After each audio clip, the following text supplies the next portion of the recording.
Hello YouTube, welcome to Resident Evil 1 HD. This is the first Resident Evil game remastered and re-released in 1996, as you can see down below. I was 1 year old. It was re-released in 2014. I believe this was also the version that was released on like the GameCube and stuff, but it's the version that was on the GameCube re-released to PC and modern hardware way back in the day. But here we are. Make sure you hit that like button, make sure you comment, make sure you subscribe to the channel, because we're playing Resident Evil 1, then we'll be playing Resident Evil 2, and then we'll be done with the forfeit, which means I'll have to consider what we'll be doing on Saturdays, which might very well be The Legend of Zelda Twilight Princess as the other forfeit. But let's jump in. Evil. Let me know if the audio is too loud, by the way. Twitch, controls, subtitles on, perfect. How do you like your game? So apparently this is like normal, hard, or sorry, this is hard, normal, easy, something, I think. I don't know, something like that anyway. I'm gonna go with that, I guess. Also, you have to choose between Chris and Jill? Yeah. I do not know how this works, but we will go with Jill, I guess. Well, Chris is more known, I guess. Chris has appeared in more Resident Evils than Jill. But I know that there is like a canon ending to this, apparently. I don't know how you get it. I don't know if it's like a specific thing, but we'll just go with Chris, I guess.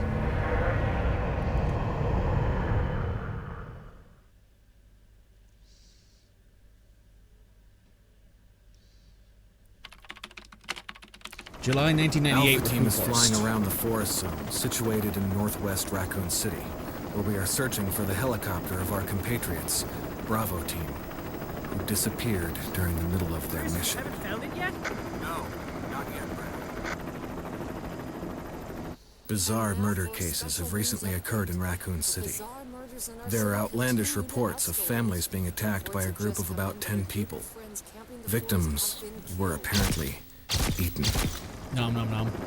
Delicious. The Bravo team was sent in to investigate, but we lost contact. Look, Chris. Bravo team's helicopter was a derelict. Oh, this is Joseph. Save for the remaining body of Kevin.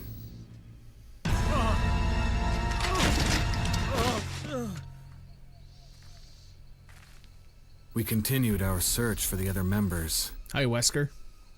And it turned into a nightmare.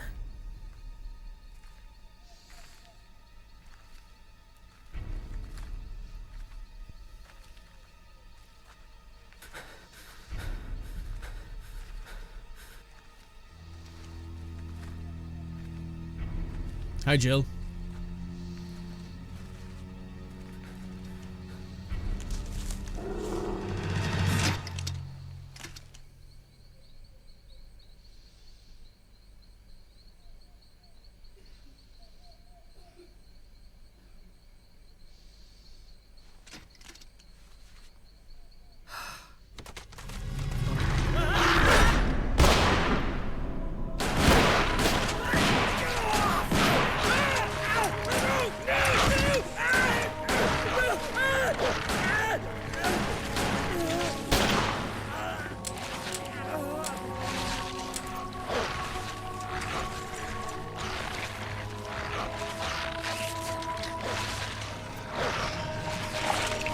They just tore that man apart.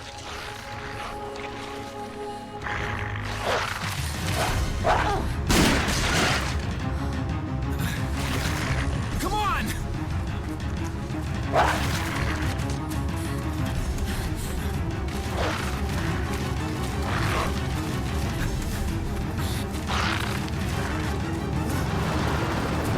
Hey! Brad! Where the hell's he going?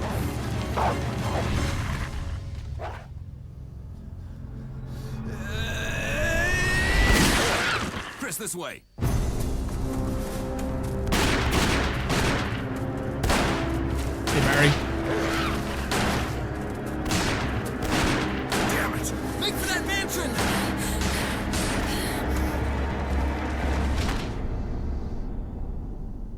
Big gnomes. Yeah, big gnomes. Very hungry. Enter the survival horror. There are only 3 STARS members left now. Captain Wesker, Jill, and myself. We don't know where Barry is. Is everyone all right? Barry. Where's Barry? He's... No. What was that? I'll go and check it out. all right. Jill and I will stay and secure this area. Chris? Take care. Yeah. And now we get control, I believe.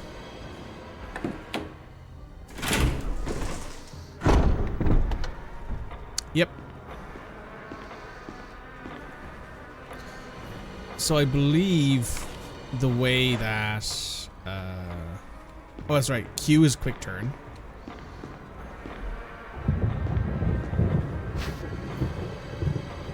Oh, wow. Picked off the game. Yes. So I believe the way that this works is that Chris gets more inventory space and Jill gets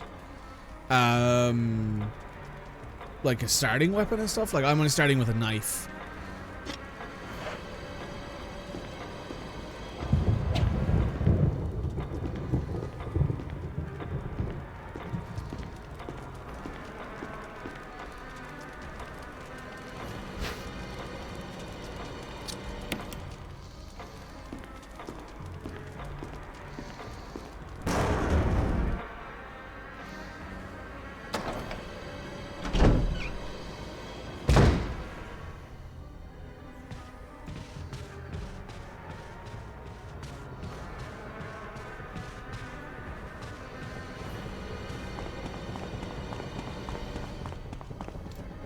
All those tank controls are going to get me killed.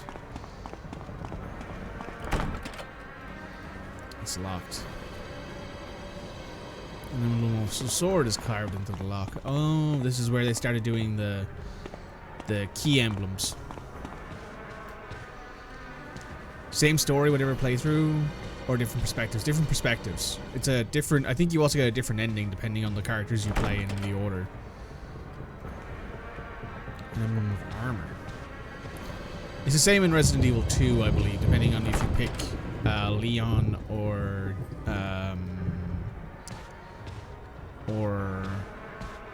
Claire first. You get a different ending. Oh yeah, here's the scene. So this was the first time I think in Resident Evil where you ever get a cutscene. This was apparently really scary in the first game. I can imagine in 1998 this being terrifying. 2 run-throughs? Probably not. Especially given that the game barely likes to work and I can barely get the game to capture itself. Well, it works. It's just like I can't seem to capture it unless I'm in window.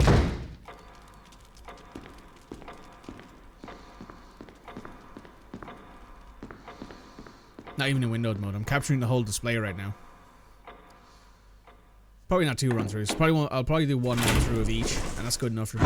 I don't particularly know if maybe I'll do more than 1 run-through of Resident Evil 2 if I really like it, but this is still tank control era, so the game is not that fun to play. Where did they go? Who knows? We'll find out. Eventually. Oh, hey, it's a gun.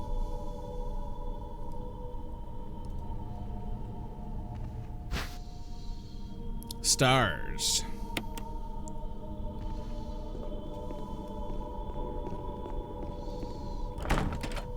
It's locked. And on the helmet.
exit and reload the room because that's a thing that exists in these old Resident Evils.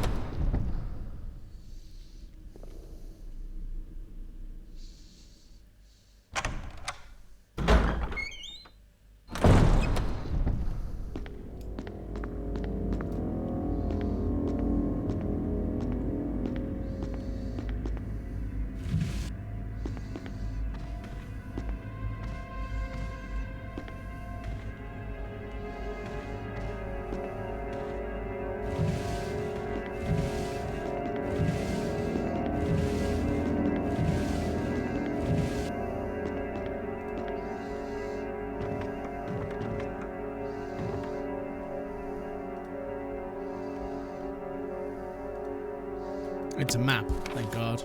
There we go, now we know where we are at least. 100% items in progress. So there's no more items there. There's a typewriter there. There's no more items in this area.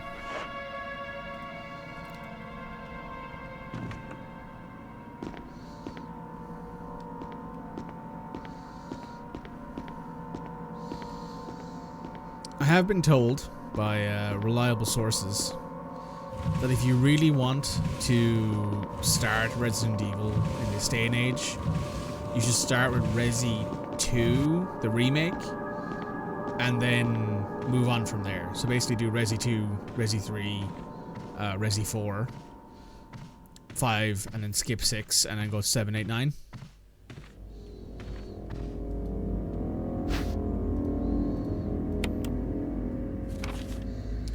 Allow you to escape momentarily when grabbed by an enemy. Behind. So, yeah.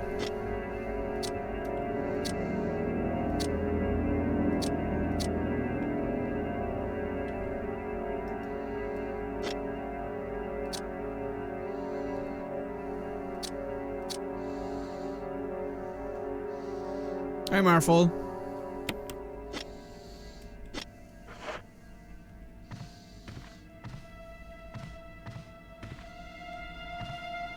God, tank controls. We thought tank controls were a good idea.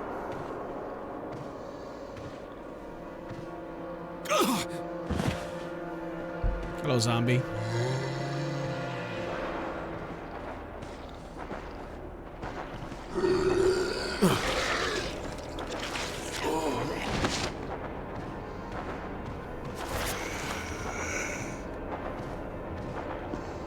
This is my first Resident Evil game. It is my second. I played Resident Evil 0. Finished that first.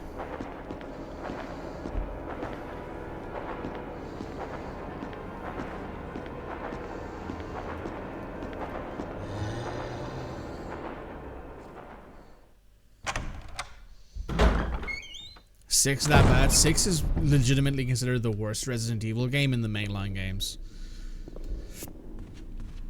It's the reason why Resident Evil 7 has such a massive change compared to the other ones. Because Resident Evil 1, 2, 3, 4... Well, Resident Evil 0, 1, 2, 3, 4, 5... are all these kind of perspective or... well, 0, 1, 2... and 3 are all these perspective tank control experiences. 4, they went to over-the-shoulder action kind of horror thing. Same with 5. And then with 6, they went way too far to action, and it became more of a joke, and it tried to take itself too seriously, I think. And in doing that, it kind of lost some of the charm of being a Resident Evil game. Because it took itself not seriously enough, is the thing, right? Was 0 good? I'd say it was fine. I gave it a 5 out of 10. That's because I think the tank controls really do let it down. I just don't like tank controls in general.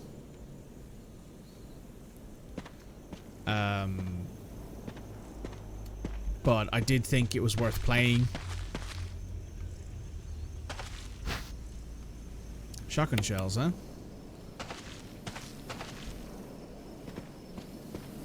Doesn't seem to be anything else here. At least not that we can reach right now. Zero had its moments. It's also technically the first game in Resident Evil canon.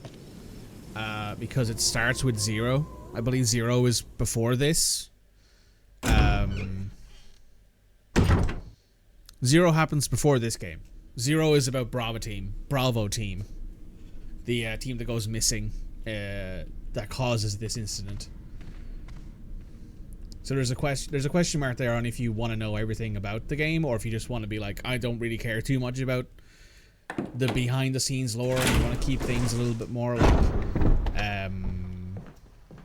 what's the phrase I'm looking for? A little bit more secretive, because obviously if you play the 234 remakes, yeah, 234 remakes went with the more modern Resident Evil look of it being over the shoulder.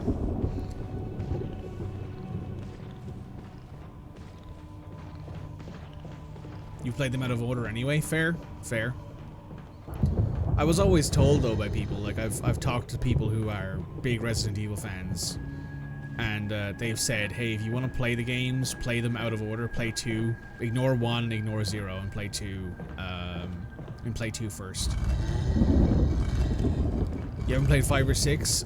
6 is only playable, I've heard, when you have people to play it with.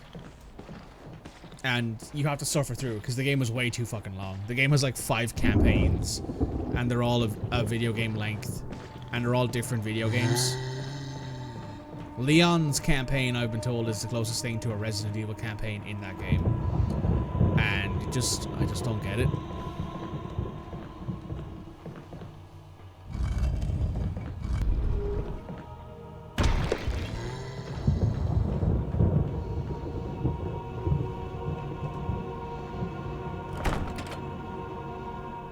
Emblem of a sword. Okay.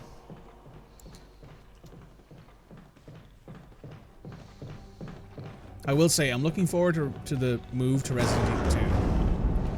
We played 4, then 2, then 1, then 7, 8, now 3, now 9. Huh.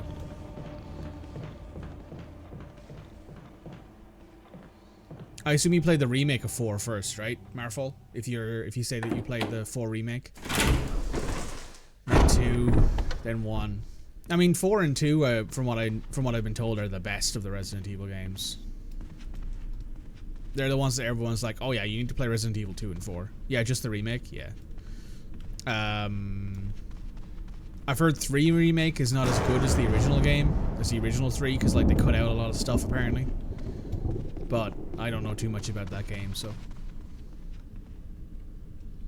2 is your favorite until 9? Huh. Glad to hear it.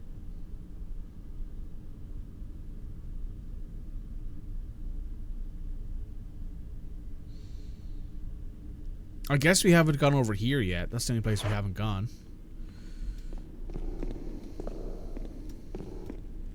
Might as well save. So yes, I'll be moving on to... Once I finish this, I'm only playing it through once, so I'm playing through a Chris and a Jill playthrough. I don't know if that's the canon ending, but I'm going to try my best for it.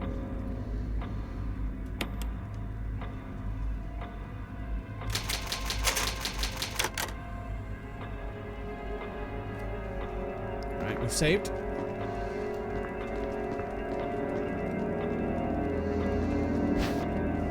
Take the blue gemstone. Yes, I think there's an item box here, right? There's an item box thing that you can use, or am I out of my mind in that they didn't have it in this game?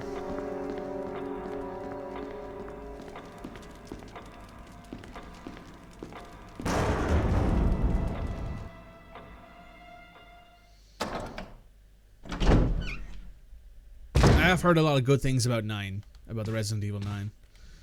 But that's a lot of Resident Evil games to get through. Oh. The corpse of your comrade, Kenneth. Looks like he's holding something. Put him along to Kenneth, need a video player to see what's recorded on it. You really enjoyed 3, you liked Jill, it wasn't very long, but you thought it was fun. I didn't play the original, so I wasn't disappointed by anything. People who I know who've played the original say that the original 3 has a lot more stuff in it that's really integral to like the story of 3. But I don't know much about that. I don't know how many people care too much about the story of Resident Evil games. Oh. Ammo. And there's also some herbs there.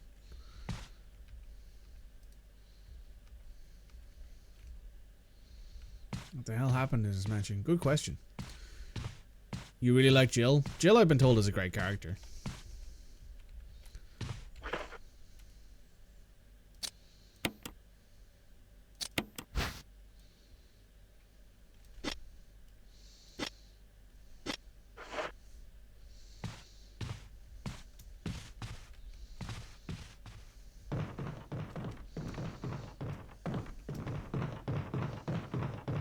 You played this one as Jill? Don't you have to do both? Don't you play through like Chris and then Jill? Or am I misremembering?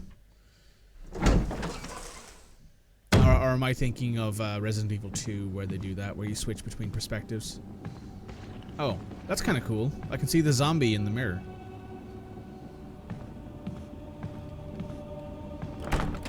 It's locked from the other side.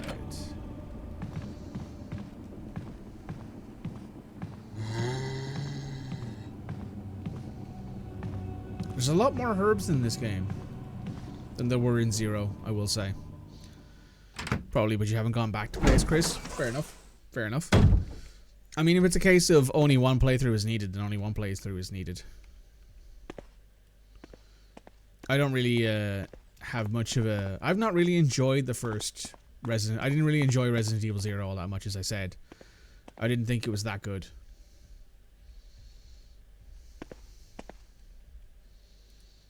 May whoever takes this emblem find peace in death. Can't carry any more items.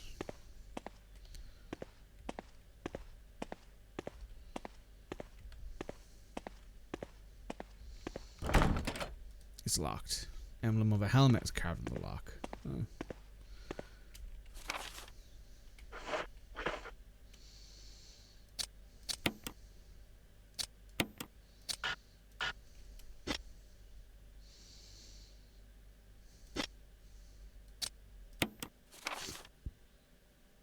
Oh, we're on the 3rd floor now. Okay. Well, yes, isn't there? Am I out of my mind, Marfol, in which I think that there are item boxes in this game? Have I just missed them? Because I remember that being a thing. And you only played 2 as Leon, but you should go back and play as Claire. I've seen a Claire playthrough though. There are too many games to play. Oh. Interesting. I mean, if it's one playthrough is all I need to do, then I'll just do the one playthrough. I don't really care about getting like the perfect ending or getting like the canon ending. Maybe I'll care about Resident Evil 2 a bit more. What boxes? The item boxes. The stuff where you can store items. Isn't that a thing in this game? Because I don't have the option to drop any of my items. That's the thing in Resident Evil 0. There's no item boxes. You just have to drop your items on the ground and pick them, and go back and pick them up when you want them.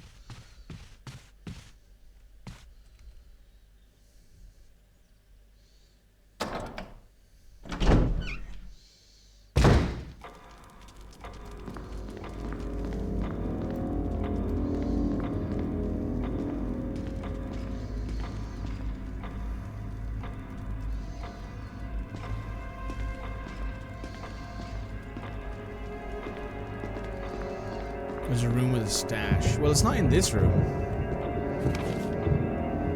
It's not in the typewriter room. Well, I know I have to go over there and do something, but I can't pick up any items because I have too many items. Because I know that Resident Evil 0 didn't have item boxes in it because people got really annoyed at item boxes, apparently. They thought that they were bad. People didn't like them. People were like, oh, why do you have item boxes? This is like, what's it called? It's just not good. I don't like it. But where? Just where? That's all I need to ask. Where? Where is it? Tell me where it is, Chris.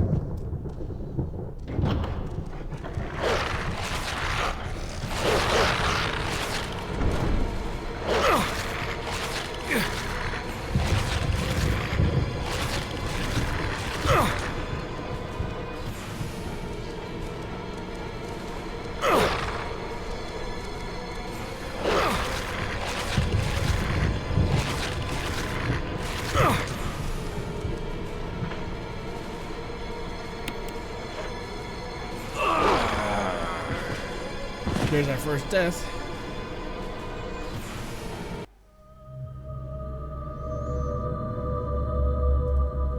You are dead. Oh, we saved after we got all the stuff we wanted anyway, so. There's another room that's a safe room. Oh, that's right. That's right. Safe rooms are a thing. I need to find a safe room. So I guess I just can't pick up certain items then? Fight your fears and survive. Got it, game. I guess I just can't pick up certain items then, right? Because that means that I don't have the space in my inventory for items. Because right now I have space in my inventory for 2 things. And I can't drop anything. And this isn't a safe room. Because from what I remember, safe rooms have specific, like, soundtracks. Isn't that right?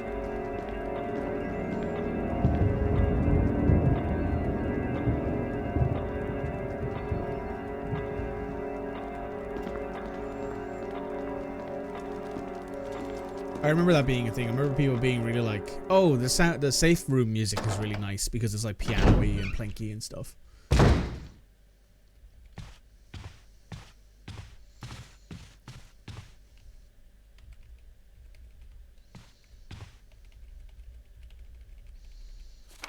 This is a file, so that goes in. That doesn't go in my inventory. It goes somewhere else.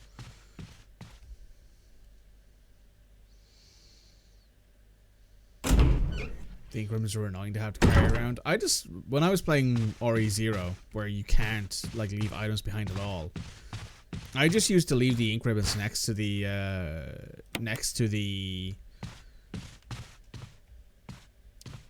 God, my brain, next to the typewriter, and there's almost always more ink ribbons next to a typewriter, so you'd always find more of them.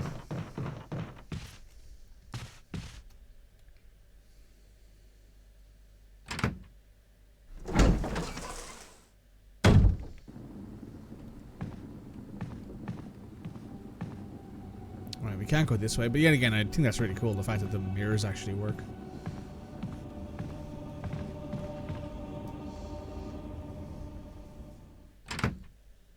But I've only ever played Resident Evil 0 before, so this is the tank controls are iffy. I'm still playing on keyboard and mouse because I don't think that Resident Evil 1 has a good thing. That items be destroyed if you drop them. There is the thing where if you use the item and it has no more uses, it takes the item away from you. It's like, oh, you can just drop it now.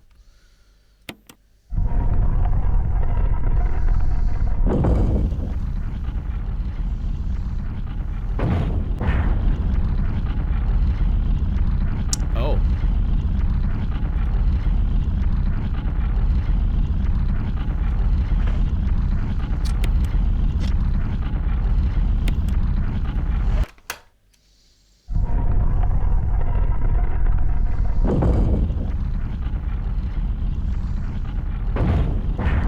Like when the mirrors don't actually work in games. I think it's cool when they put that effort into games.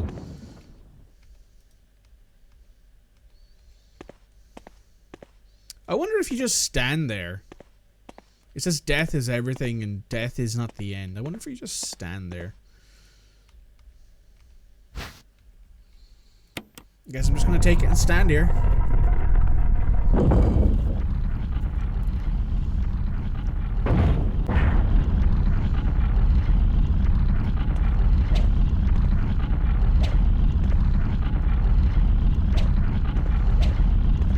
Not like I'm really losing any time.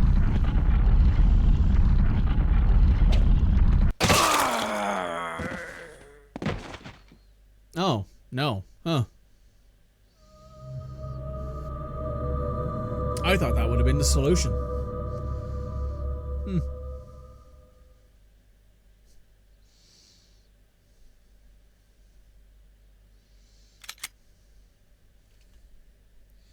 Maybe I'm thinking too modern, gaming-wise. Because to me, it's like, oh, you find peace in death. Well, just stand still. Just wait, I guess.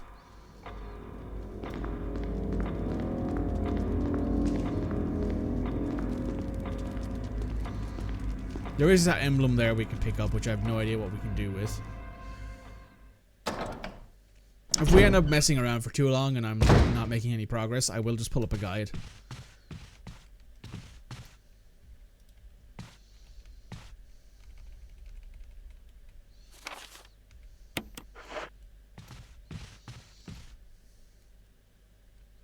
I did the same in Resi Zero when like I got to a point where I'm like, I don't particularly feel like I'm enjoying this game. I'm just gonna pull up a guide.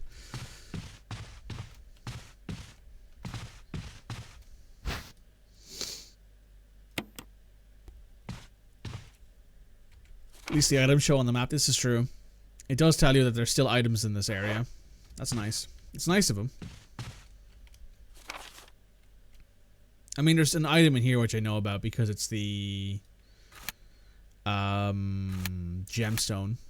These two doors don't open. Oh, that door opens. I guess we can check that out. Always a good thing to check your map, I guess. I mean, we came out of this with some ammo, nothing else. You do that too with guides, yeah. I mean, I'm playing Persona 5 Reload. Sorry, not Persona 5 Reload. That's a crossover. I'm playing Persona 5 Royale with a guide because I want everyone I'm streaming to and recording for to see everything in the game that they can. So I use a guide. I've played it through before, so I'm not really I'm not getting any kind of spoilers with it.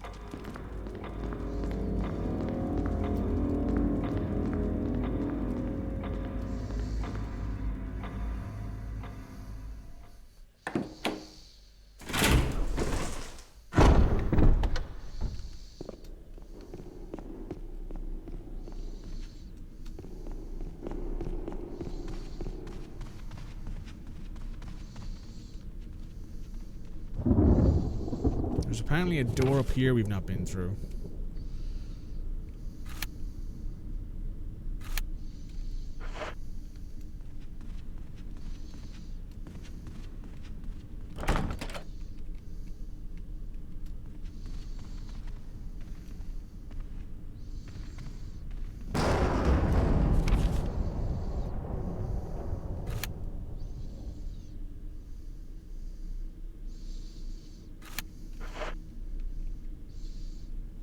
This just leads us outside, doesn't it?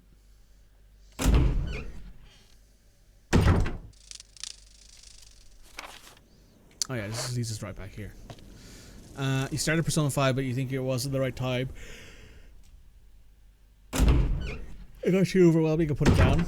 You should revisit it. I find when games are like that, like when I'm handed away too much information, and when there's like, oh, there's way too many things to do, what do I do? Using a guide is great because that way I can deal with the choice paralysis and go with, well, I can use the guide to help me, right? That's one of the things that I like about being able to say, oh yeah, just use a guide. Because if you're like, oh, I don't know what to do, or I don't know if I want to miss out on anything, well, if you use a guide, you won't miss out on anything.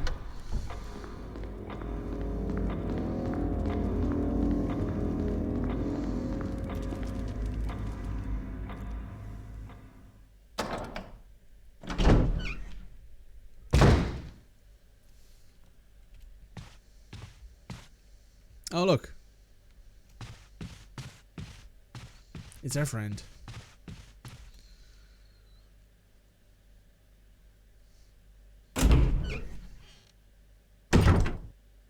Oh, wait a second.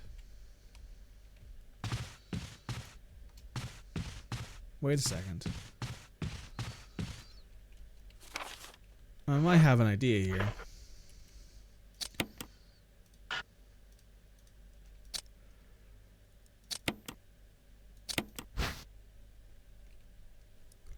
Lighter of lighter. It's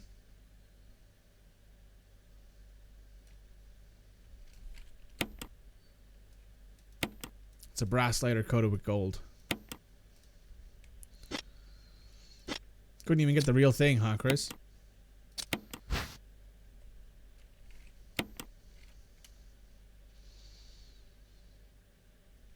Oh yeah, Chris was in the Air Force. I forgot about that.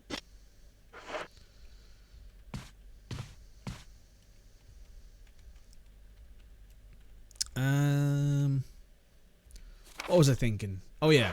So what I was thinking was N. That's what I'm looking for. What I was thinking was maybe what I need to do is pick up the shield that's in the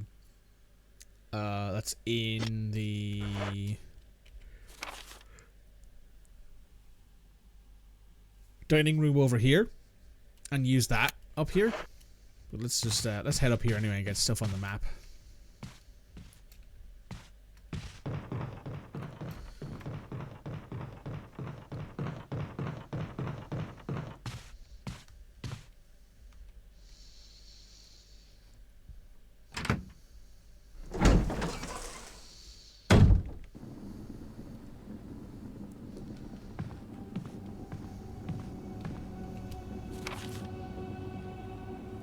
Okay, so there's nothing to go to down here. That's nice to know, at least the game tells me.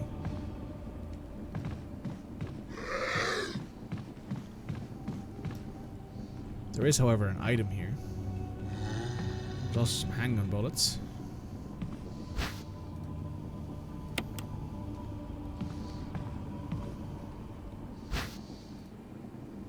The golden arrow. Examine, yep.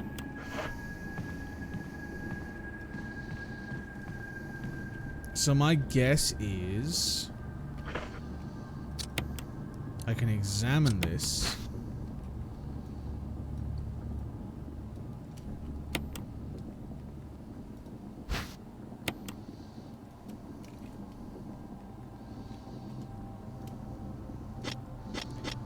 That will go in.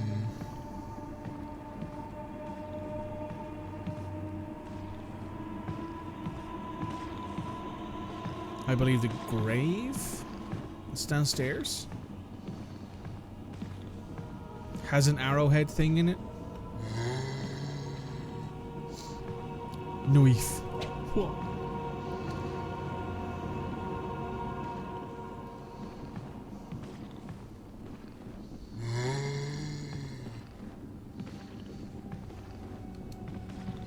Goodbye.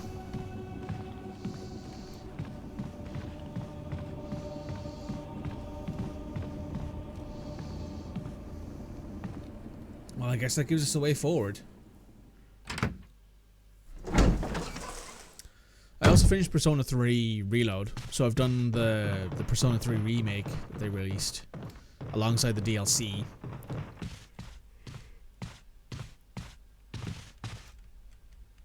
Oh my god. The zombies definitely get faster as the games go on. A little bit. I think the zombies in Zero were slightly faster, but not a lot faster. Also, to be fair, in this game, it's all tank controls, and the camera angles, as you probably can tell, are pretty fucking bad. So, like, actively being able to see a lot and being able to move fast is a problem. If these zombies moved as fast as, like, modern Resident Evil zombies, we'd be in trouble. We'd be dying all the time. Well, more often than we already have been.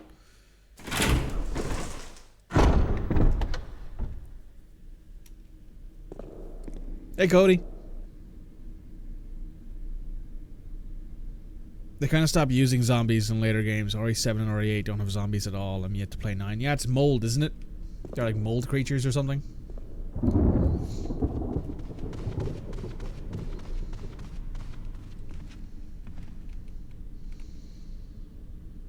Camera gets old fast. Yeah, the camera got old before I even so much as opened the game, to be honest.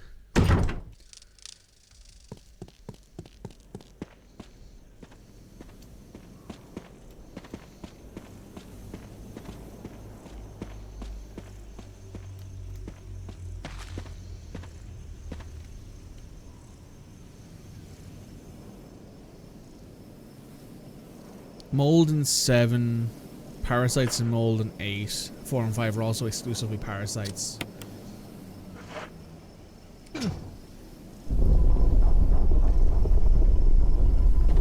It's all the same infection though, right? Or at least it's all based off the same infection. Like T virus or G virus or P virus.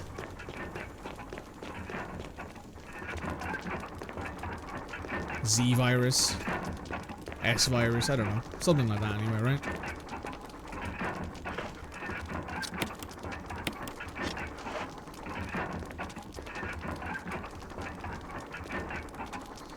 The book is fitted perfectly in the indentation.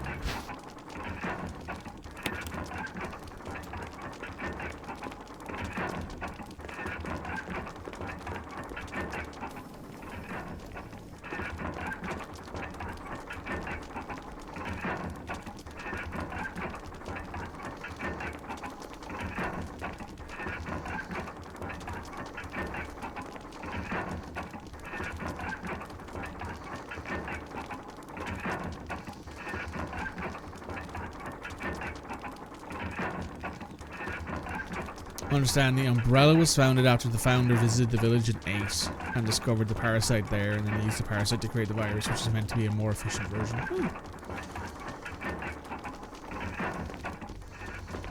Interesting. Oh wait, before we go anywhere.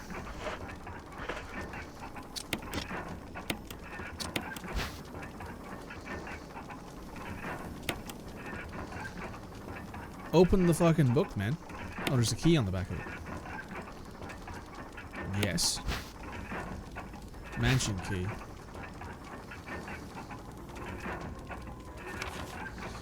Book of Curses, the 4 masks. A mask that speaks no evil, a mask that smells no evil, see no evil, a mask that cannot speak, smell, or see evil.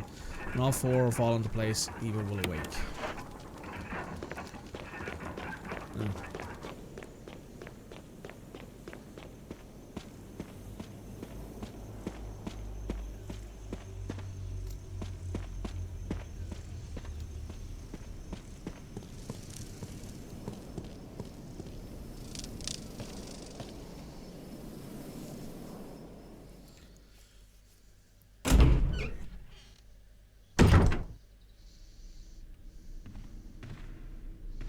Alright, let's take a look at this key. It's a sword key. Where do we need to go for a sword again? I think this room over here, directly to my right, has a sword thing on it. Am I wrong? Maybe. It's locked. Emblem of a helmet. Until Dawn had this camera perspective, and it was annoying in that too. Until Dawn, at the very least, was supposed to be a cinematic experience in which if you were fighting the monster, you probably have already lost. Until Dawn was so far into the horror side of things that they were like, yeah, if you're fighting the monsters, you're fucked. Unless you're Mike, in which case, you might live. But it's very common that, like, if you fuck up in that game, you just die, and that made it, at the very least, understandable. To have shitty camera angles. Oh.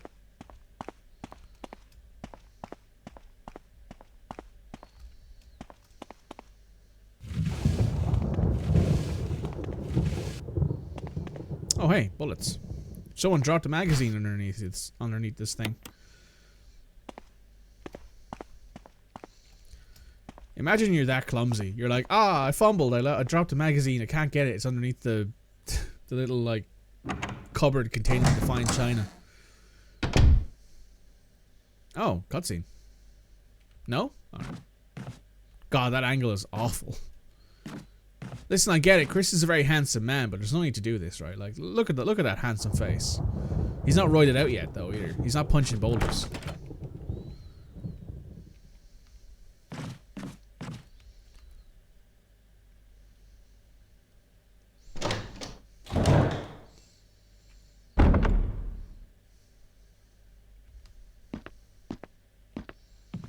Oh.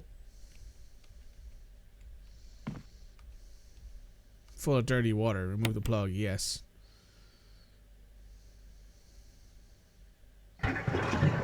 Nice face, Chris.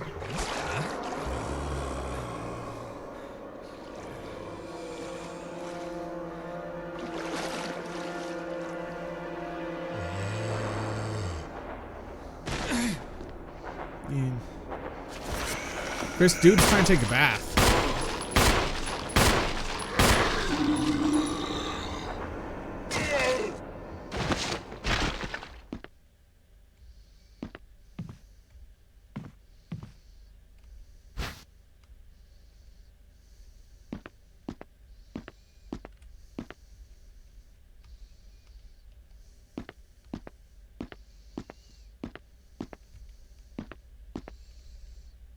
Also, I think in Until Dawn, at least from what I remember of the...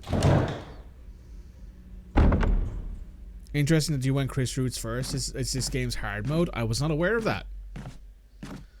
I was not aware that Chris is harder than Jill. I obviously Cody, I had no fucking idea. I've never played this game before. I have no clue what I'm doing.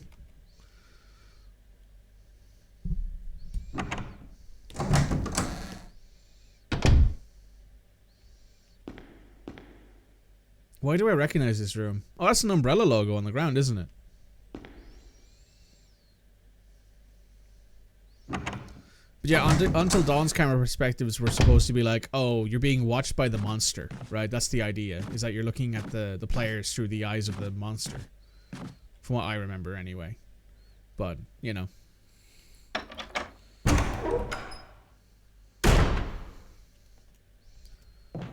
Also, I only plan on doing one playthrough of this game.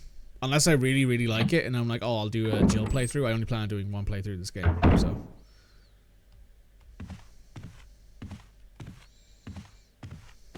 Oh! God damn it.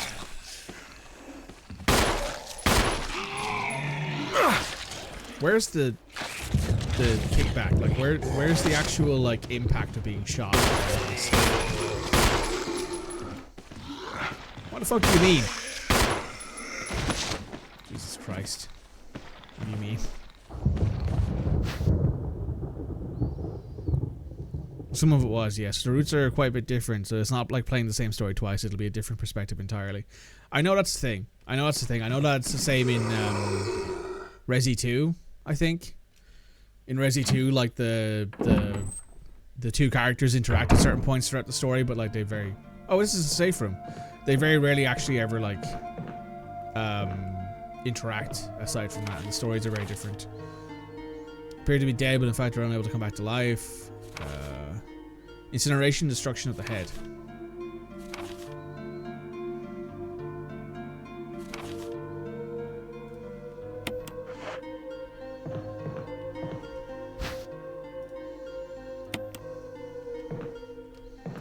Well, I'm gonna save. Let me fucking save, game. Oh my god, game. Here's an item box.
That's a bit better.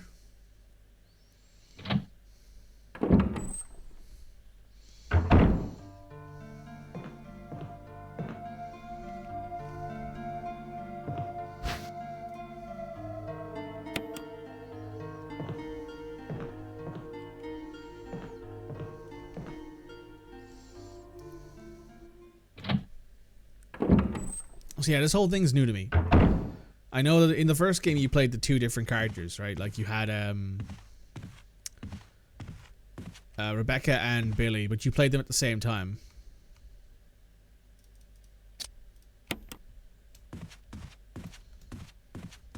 So that's a slightly different experience.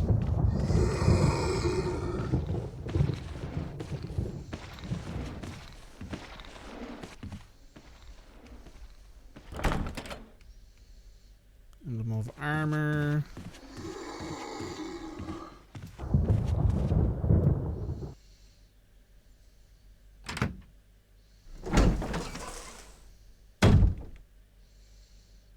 Oh. That's a lot of herbage. It's not even 420. It's locked. I'm on my helmet.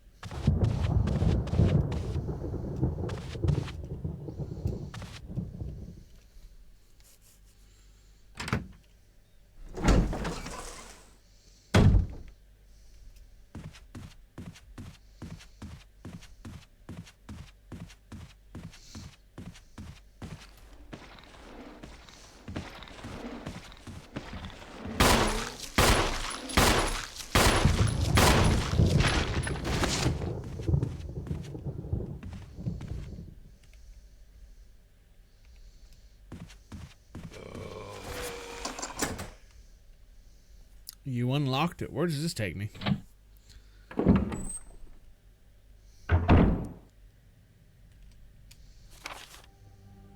Huh.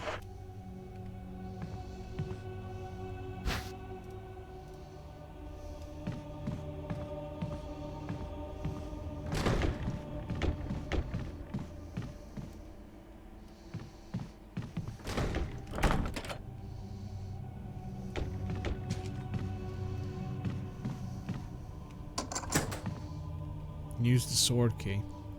The prequel, you mean? Yeah, and this one, the first, they tried to subvert usual easy and hard mode by making different characters. Jill, for example, has more inventory space and starts with a lockpick. Huh. Well, we're gonna play Chris, I guess, because we've already committed to it, so.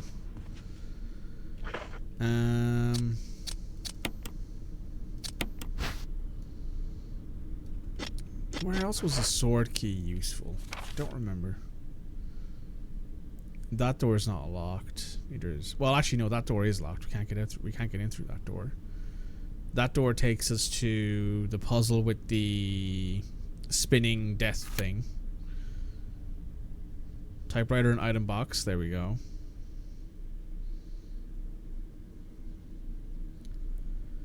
Door's locked. Oh, there's a door in there we missed. Huh.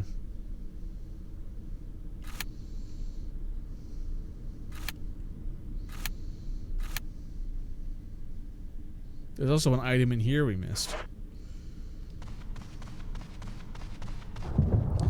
Yeah, we played Zero, Cody. We've already played Zero, which is why I was like, I gave a rating for it. I gave it like a 5 out of 10. I thought it was just perfectly normal, perfectly average. Hated the camera angles, hated the controls, thought the story was interesting, thought the characters were pretty dull, but it was alright. It was fine. It was I wouldn't play it again, but I get why people would play it because they like Resident Evil.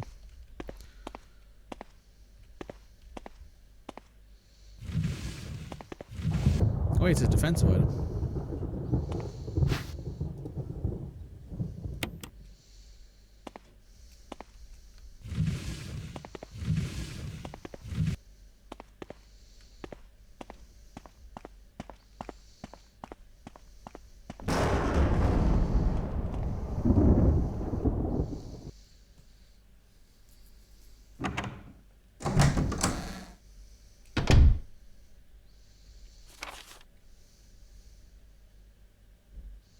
Perfect.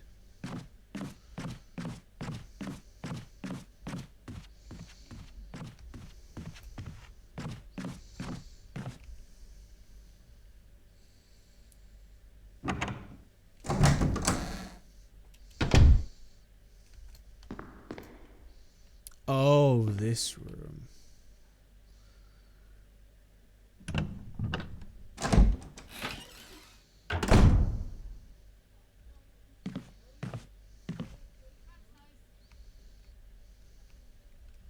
Something was burned here.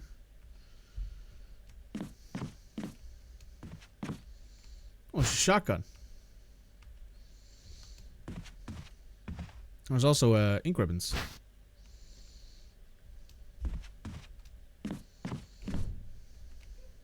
Oh, there's a knife on the table as well.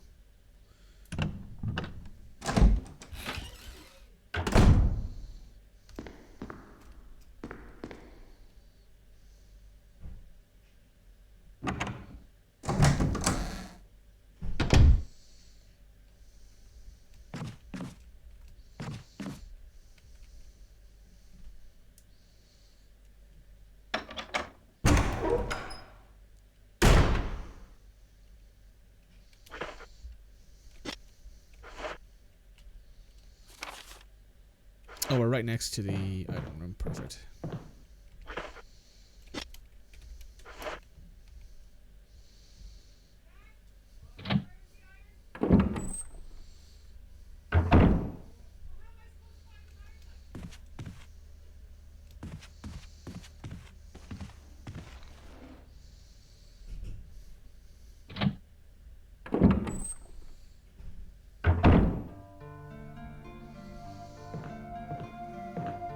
Alright, let's drop off some of these items in here.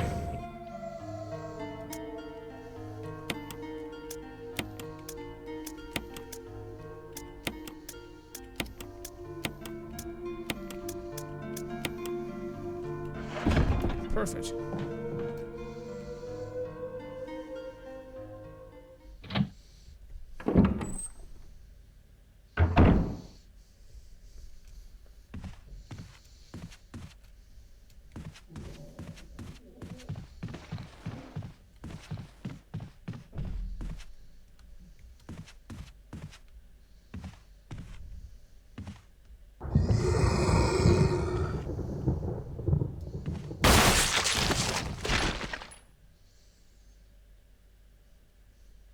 Nice. Pop goes the forehead.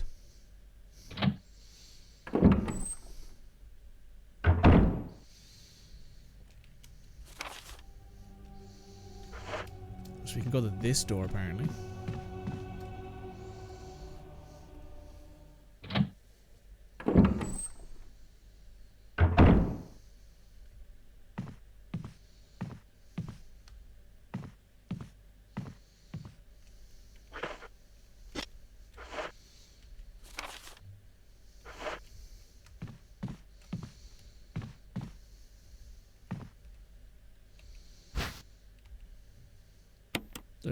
Dog whistles? Today, Sir Spencer told me to hide something somewhere where no one could find it.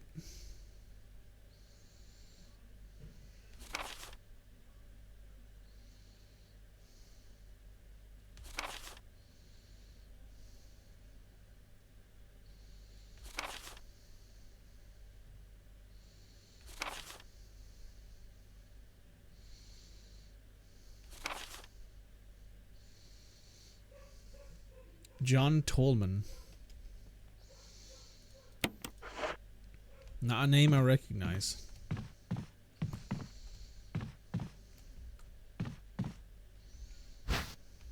Oh, wow. Perfect. There's also a chessboard here.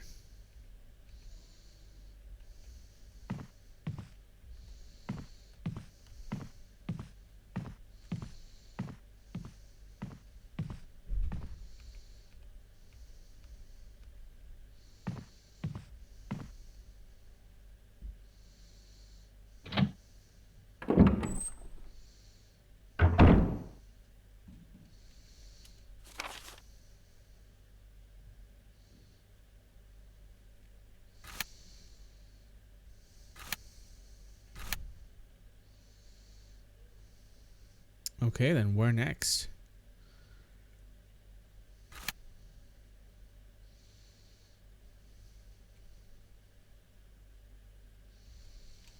Well, we noticed something on the second floor balcony. And there's also the stuff down here. So let's go down here first, because we have a lot of inventory space.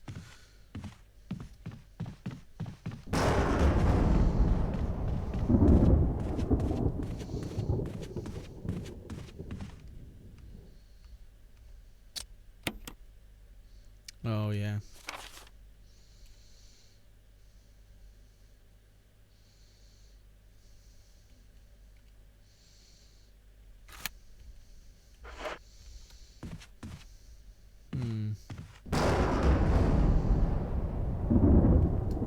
You know what? Let's go ahead and see if we can't deal with this.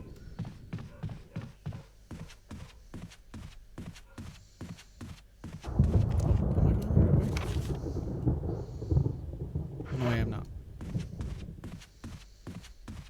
We're going this way. Out through this door.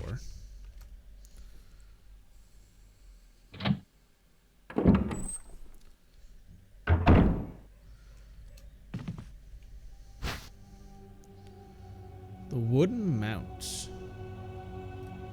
No, because I have no idea what that's for.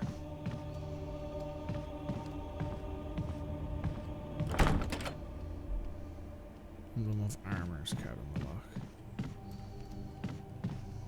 This also has an armor emblem? Or is it something else? Armor, yep.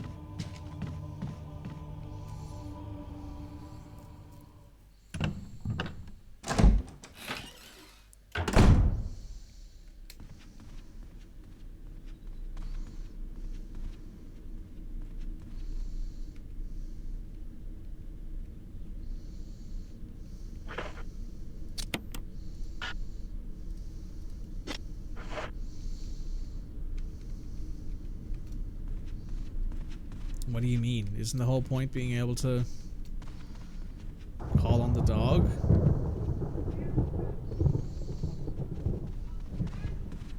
I don't know.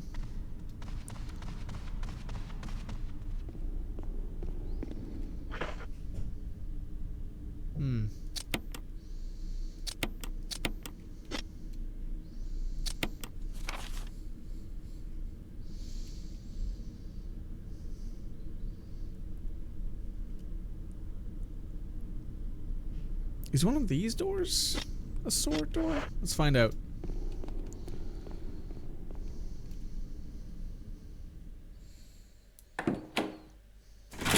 Because if it is, then we can grab the sword key and come back here.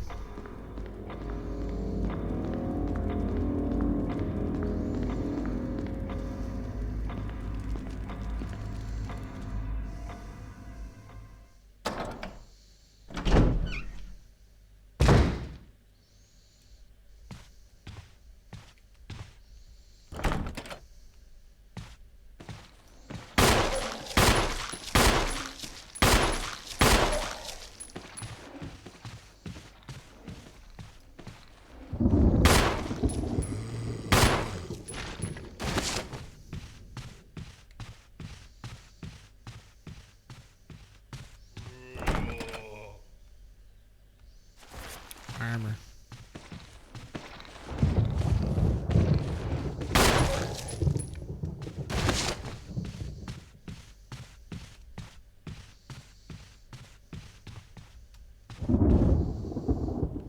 There's nothing that way.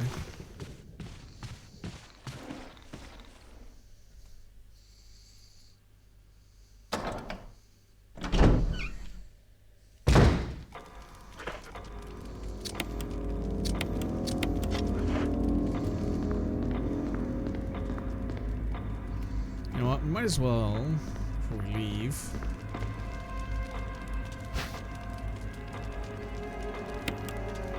grab the emblem and the gem.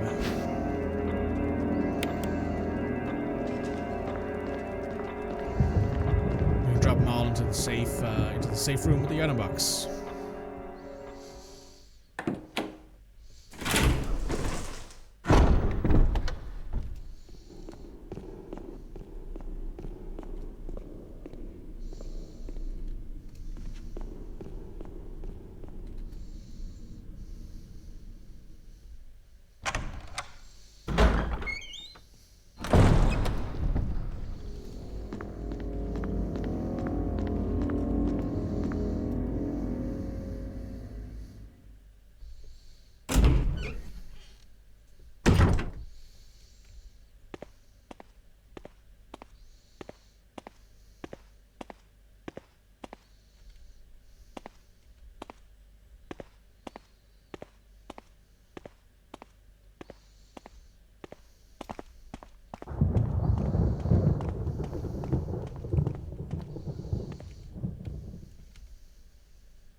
We should check out what's in here.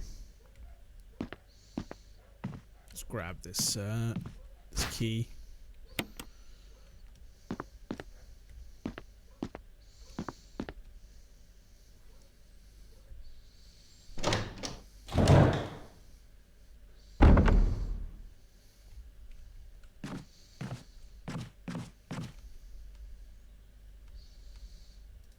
Sure. What's in here?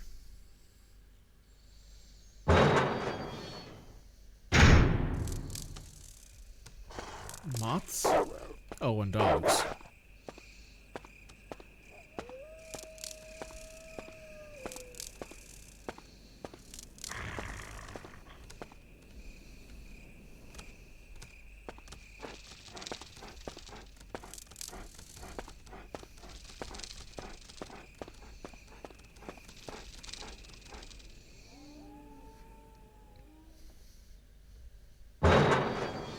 Hmm.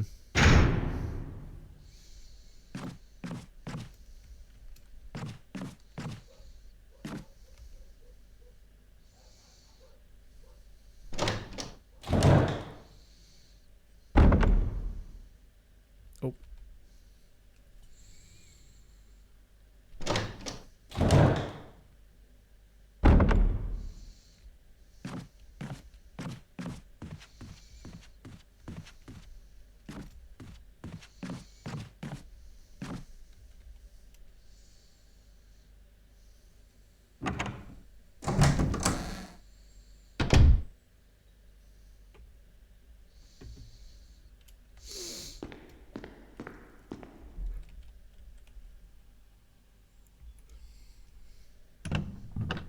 Oh wait, I need to put away my stuff, don't I? I have a load of stuff in my inventory. Well, I can grab this at least.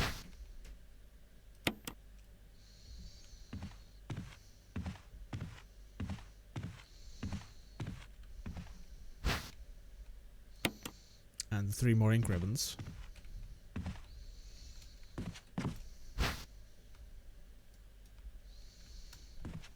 Very fancy looking shotgun, I have to be said.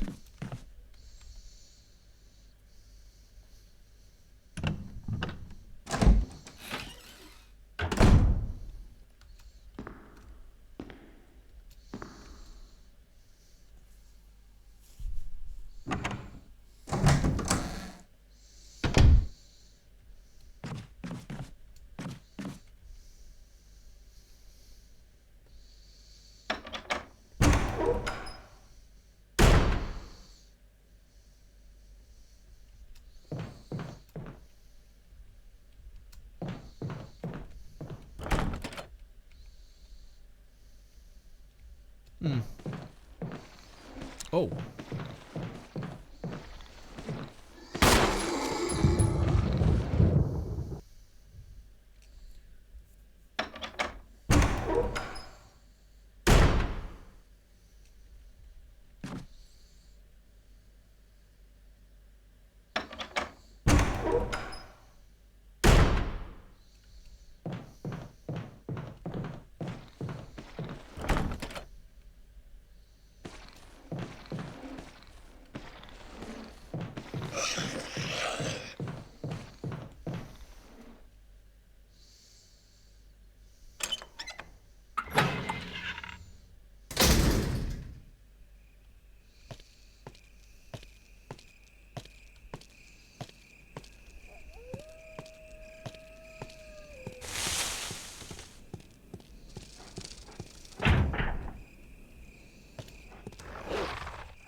Dogs.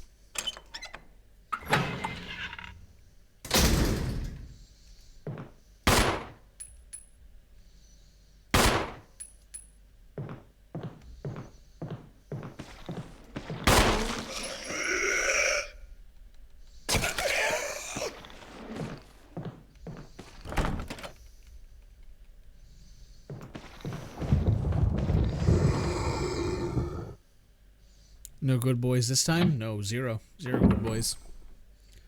In fact, the opposite, to be honest.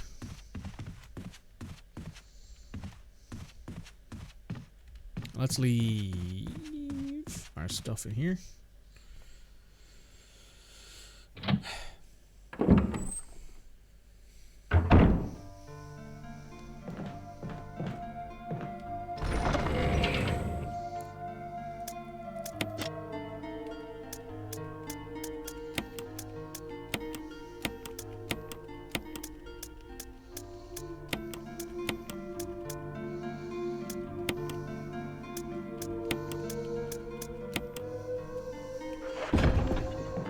Okay. I will be back in one moment. We have returned, folks. I've decided to pull up a guide because I am quite done. Honestly, I don't particularly think this game has anything going for it at the moment. It's just been me walking around trying to find somewhere to go. So I'm going to go ahead and use a guide. So let's have it go for it.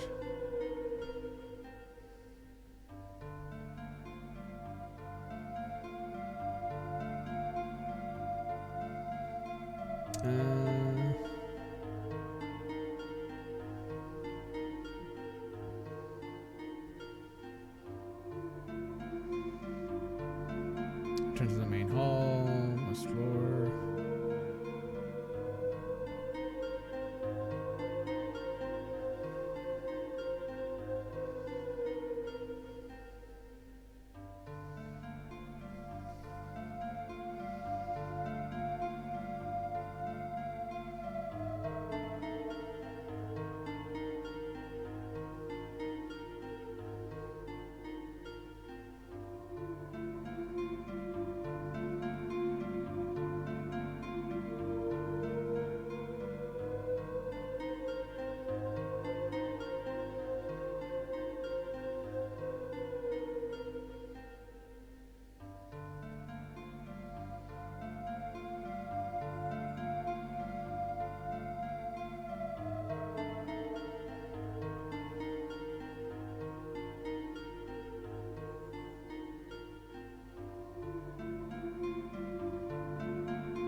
should be headed down the hallway here to the right and then downstairs.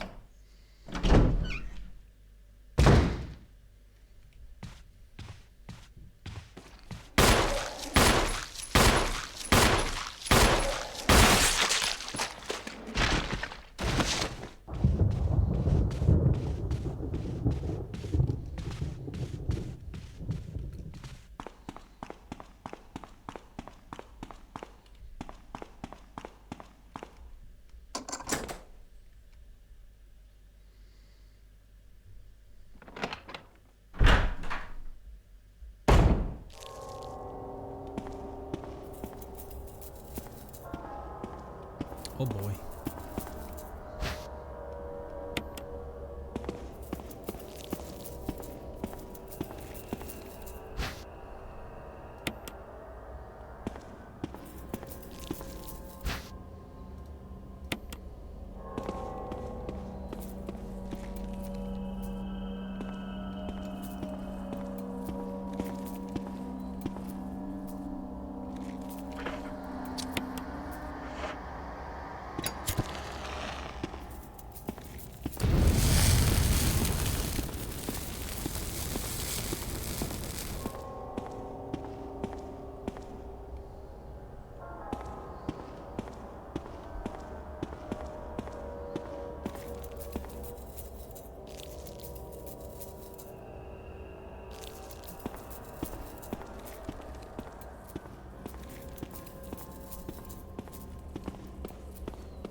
See you later, nerd.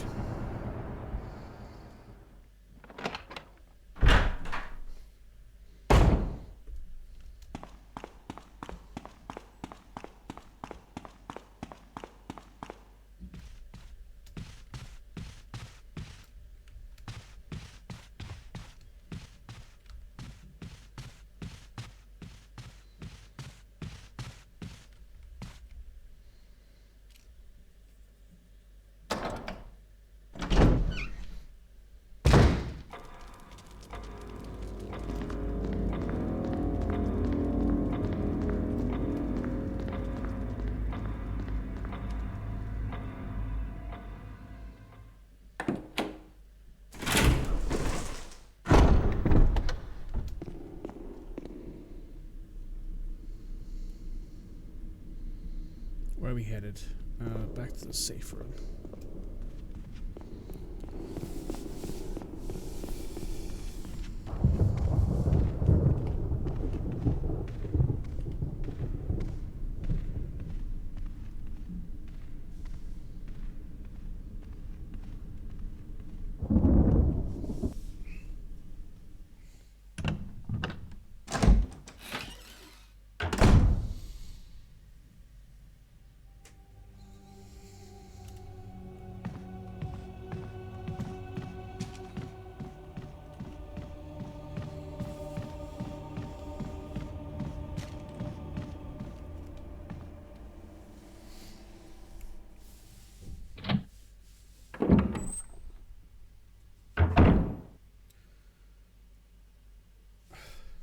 Sorry, hang on.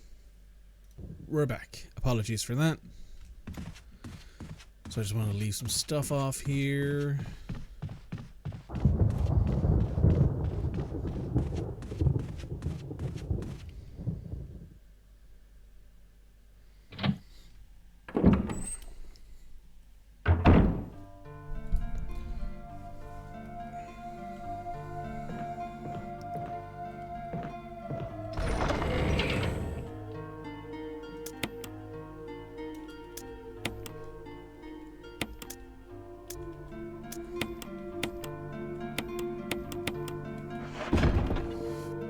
Excuse me. No. Nice. Nice. Where are we going from here?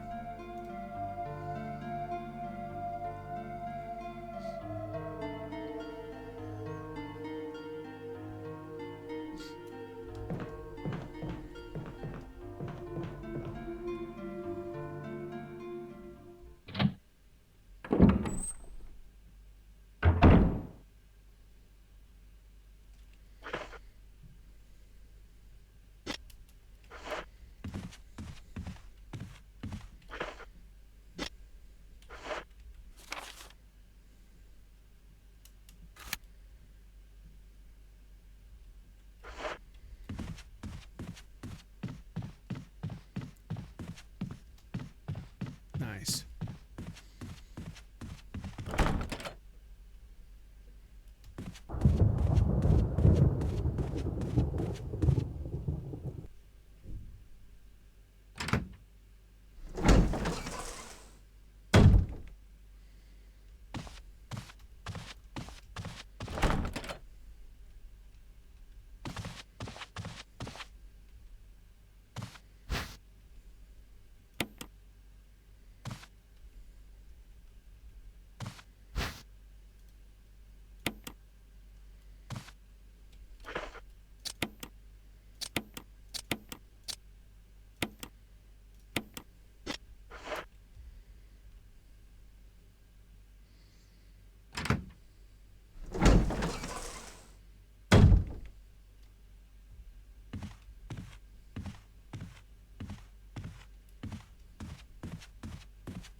Alright, no more sword key. That saves us a space in our inventory.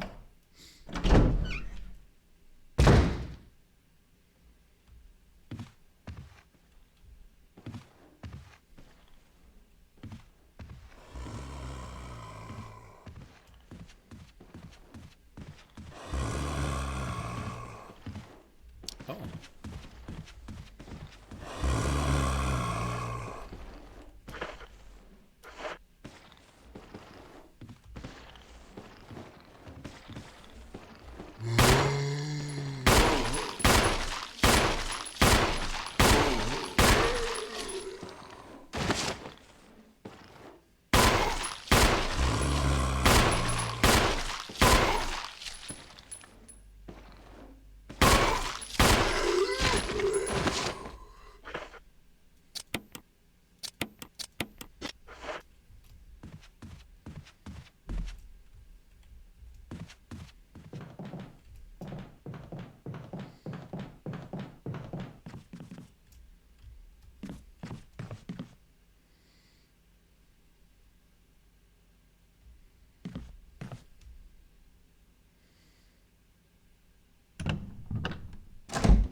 Oh, hey, another save room.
Odd place to hang photos.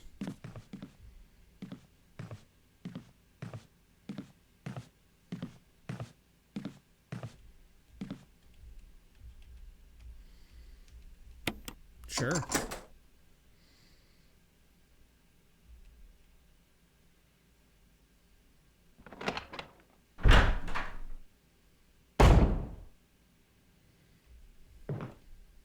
Oh, it's a first aid spray. Oh, it's a flash grenade. And a shotgun? The broken shotgun. It's also only one slot in the inventory.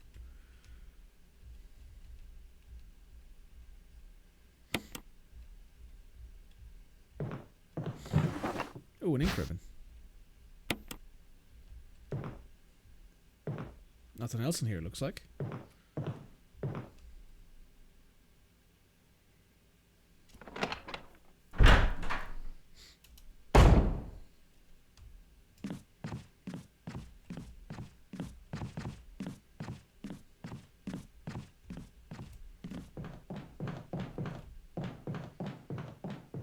I want to burn these two guys.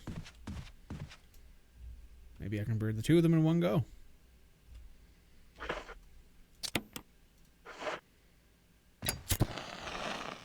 Hey, we did. Break out the marshmallows. An achievement.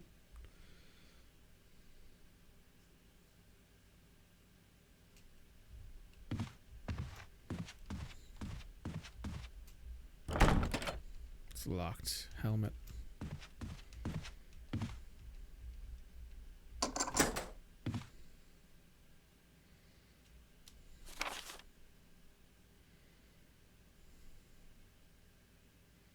Oh, I know where I am.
Just want to stick some stuff back into the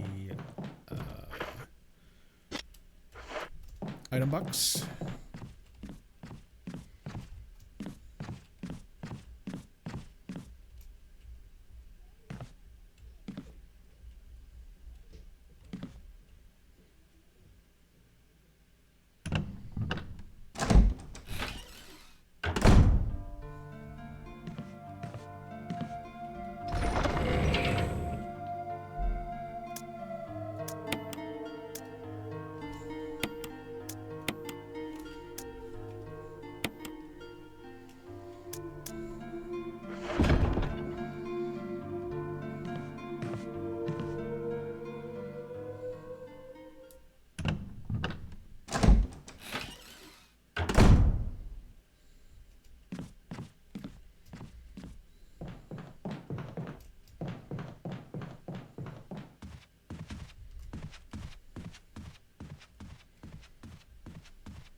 Where are we going from here?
clicked off the game.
Oh, wait a second. I can't pick this up, can I?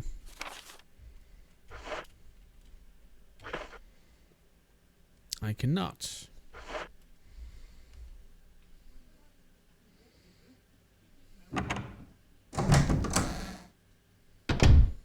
Guess I gotta do this loop again.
At least the loop isn't that long. That's a small positive.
Losing what little is left of my mind.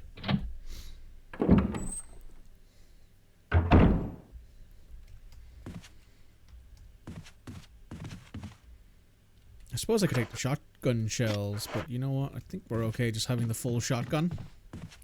You know what I will do, though? I will save. Just in case. Just in case.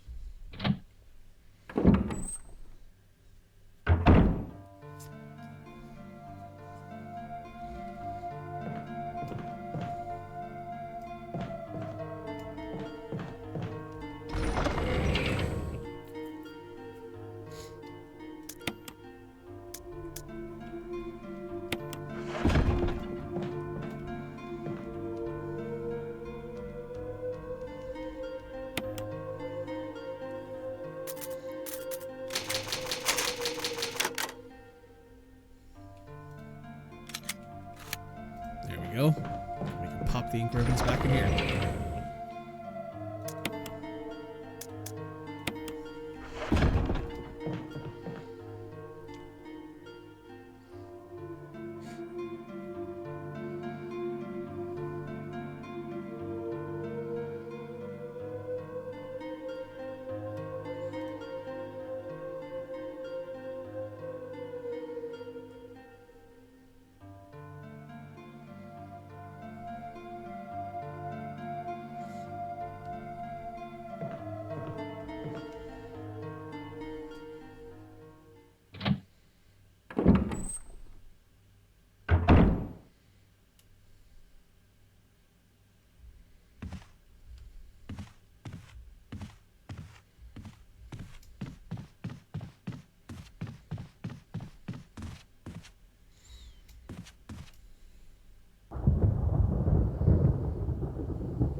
I'm really looking forward to moving on to Resident Evil 2 because, good lord, the camera in this game. I've always been an obsessive saver in these games. I probably don't save as much as I should in games in general, to be honest.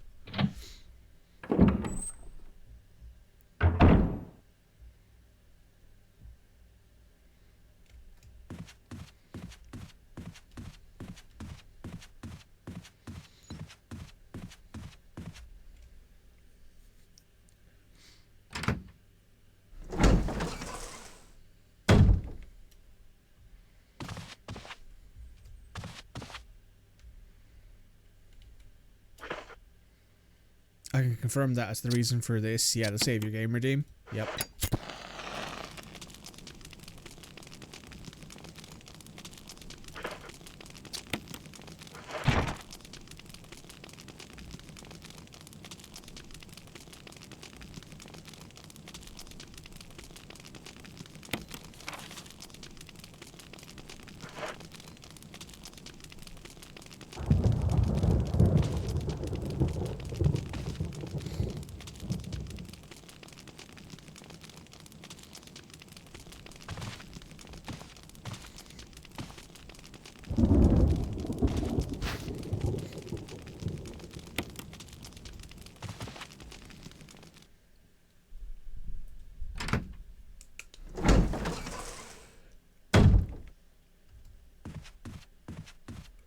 So I went ahead and added that because I was like, you know what?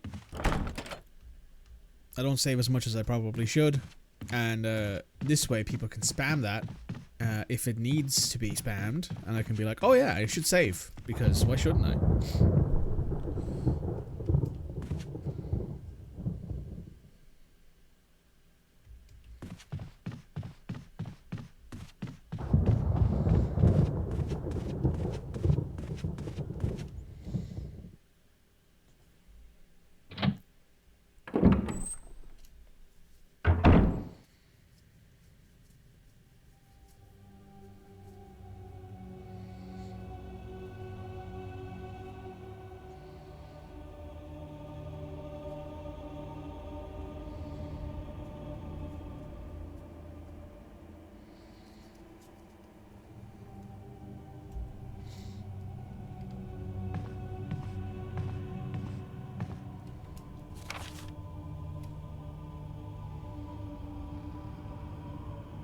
Oh, there's an item in there.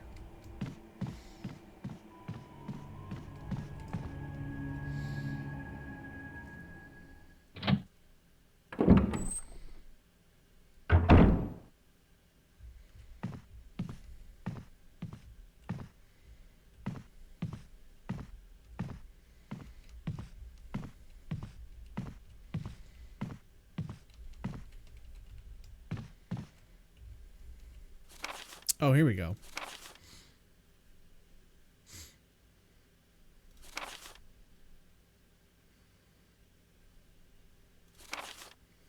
Physical strength. Blue herb neutralizes natural toxins. Red herb is no real effect by itself. Mixing green and red herbs results in a magnified effect.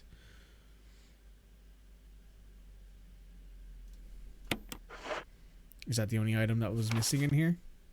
Yes. So that's just to tell you, hey, mix your herbs. It's more effective that way. Also keep an eye out for blue herbs because poison is a bitch.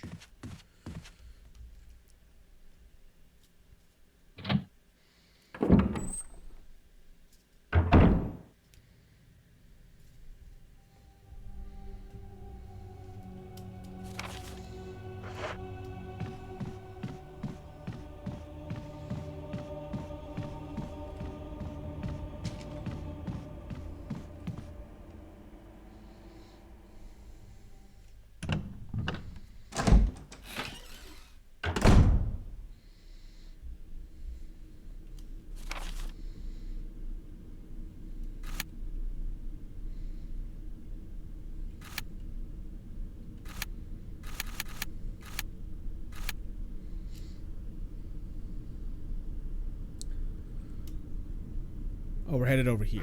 Okay.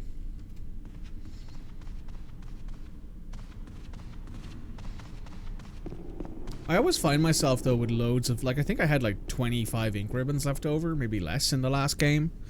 Now, mind you, I ended that game with, like... tiny, tiny amount of things. And if the internet goes, or game bugs, or power cut, you don't lost 4 hours of... Yeah, that happened once. I think we were playing Metaphor, and I lost like 4 hours of gameplay because I had my power go or something like that, I think.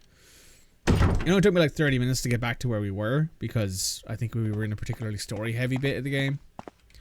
But man, it was annoying.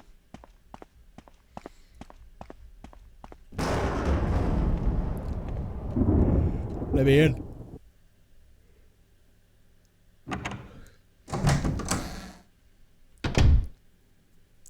Oh wait, do I not have the thing I need? I don't. God, I'm a moron. Gotta do a loop again. It's like I'm playing Dead by Daylight again. I'll loop the killer. There's a game I played for like 2 days with a few friends and I was like, oh, this is bad. I never touched it again. It was like a free weekend if I remember correctly. God, that game was awful. Hated it. And you haven't let me forget it. No, you have not. Which is probably for the better, and to be honest. Probably better that I don't forget that. Given that it was a whole thing.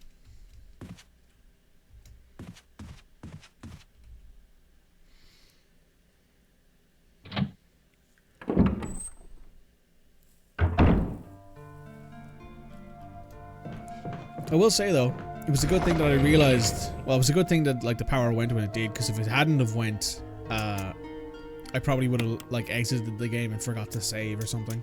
I think I did that once too. I think. Could be wrong.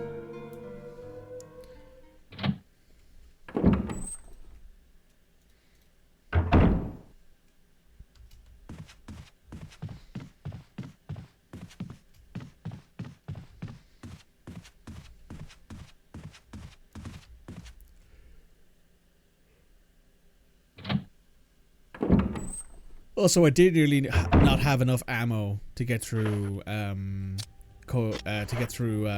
Resident Evil 0. I was like very, very close to not having enough ammunition to finishing that game, which was surprising. when I think about it, but also not too surprising because I think I left the grenade launcher behind at one point because I was like, I don't care for this thing, it's not that good. And then we had like a bunch of acid rounds that we couldn't use because we were like, oh well, left the grenade launcher behind. I think I did do that with something. Yeah, it might have been Persona 3, honestly. I think we have everything we need now.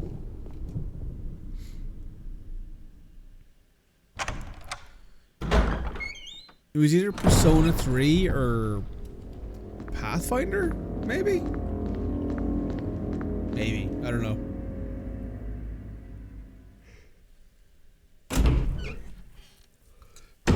I do not remember.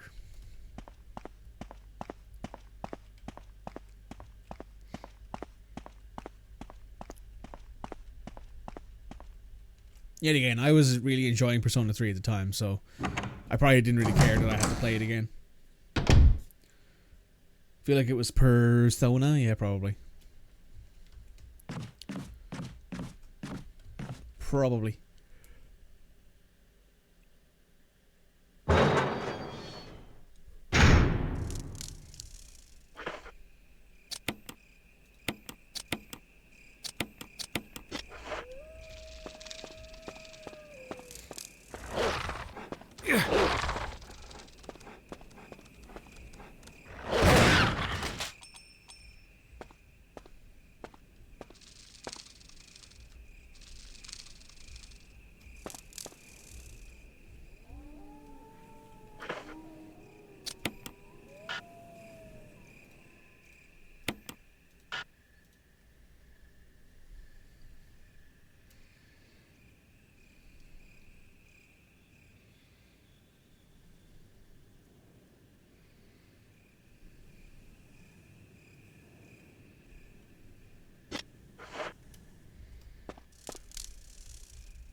Not necessary to use this now. What do you mean? The guide is telling me to use this out here. Head through the doors to the end of the hall. Light the fireplace with your lighter and place the wooden mount atop it, and you get the second floor map. Yes. Take any herbs. Yes. Head back through the upper hall into the room. The safe room is on the west side, and go through the door open with the old key. This is the door that we opened with the old key. This is the west side. No, it's not actually. Wait, hang on.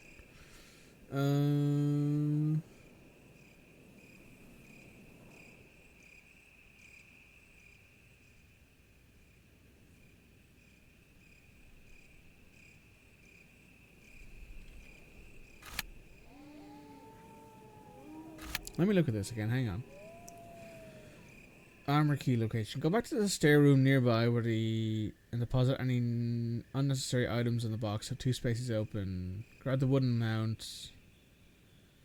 Head to the chessboard and grab the handgun clip. Get the dog whistle. Go through the door you didn't come in through. That's over here. That's this room.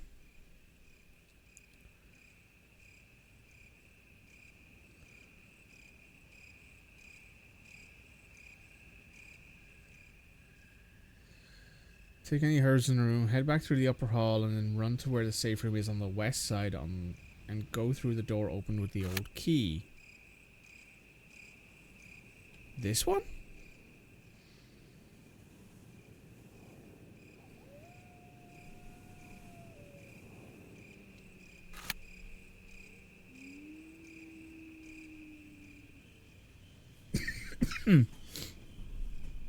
Wait, hang on.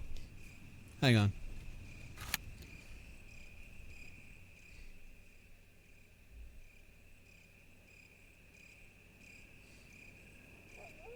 Because the only door over here that we open with the old key is this door. But that doesn't take us outside. This takes us outside. Position yourself, you're ready for a dog attack. The best place to start by the green herbs growing nearby is I recommend you should use your shotgun here and go ahead and use the dog whistle. Wait for the dogs to come in and shoot when you get close for maximum damage. Where's the other dog?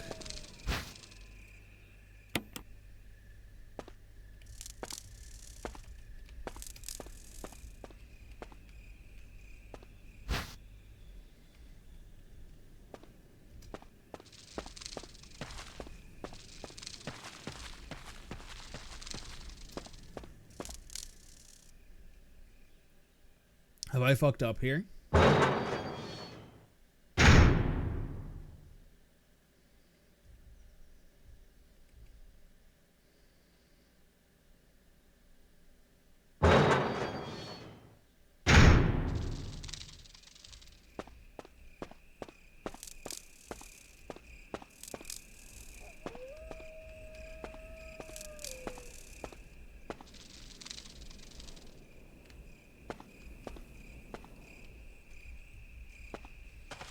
Yeah, because there's nothing else here.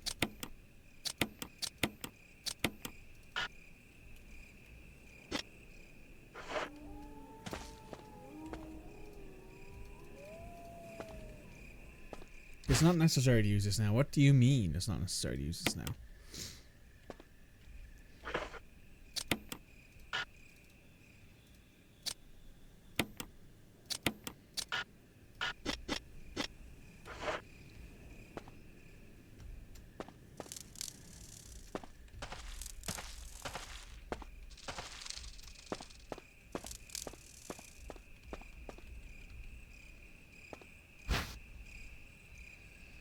Is there a comment thing down here? Have I fucked up? Have I actually made this impossible to do? Maybe? I don't know. Let me reread this from the top. Hang on, let me pause the recording. Alright, let's do this again. Sorry, I just need to pause the music, and for some reason the game does not like trying to do that at the same time. I'm going to try and see what this... I'm going to see if this makes sense. I just might be out of my mind here. Which wouldn't be the first time, to be honest.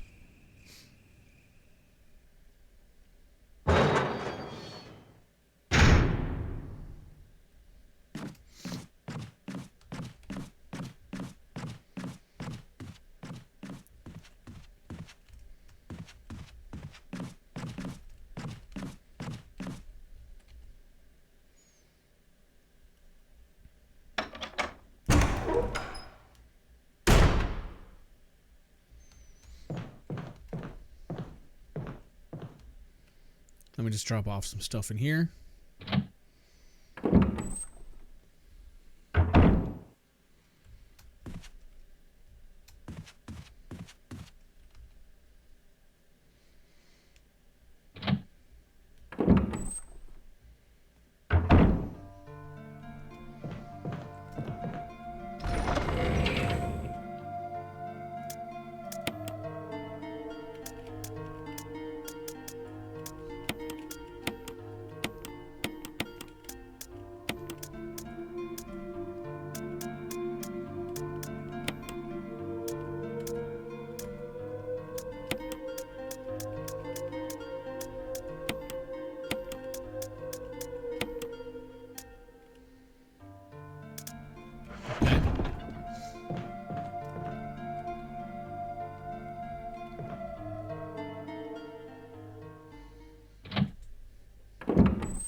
One second.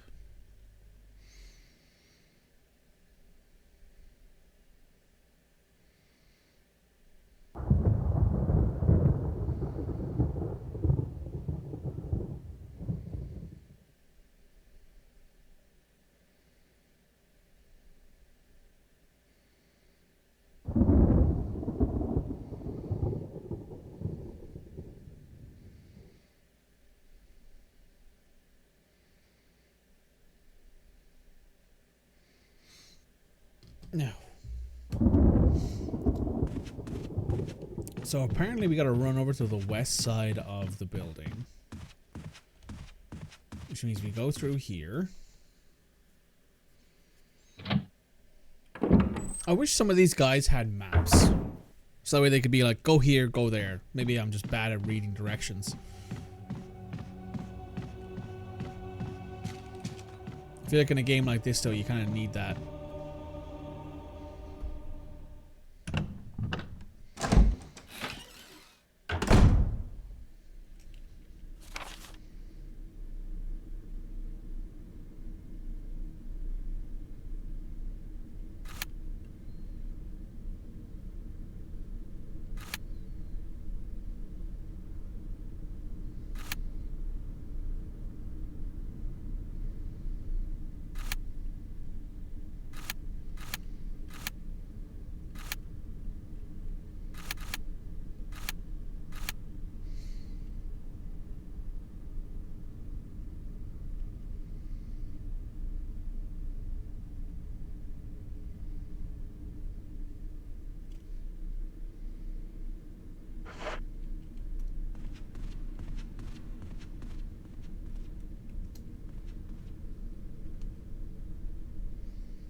Oh.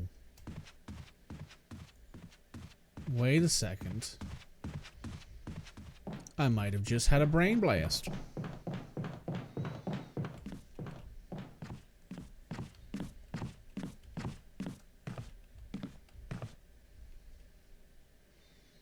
It's that door.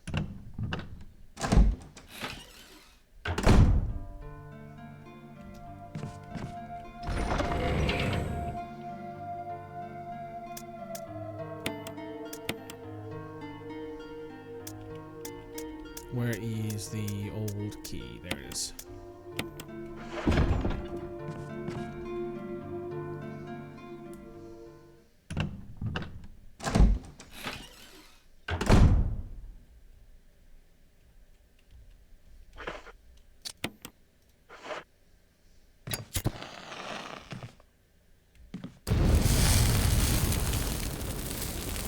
Your Coke gamer.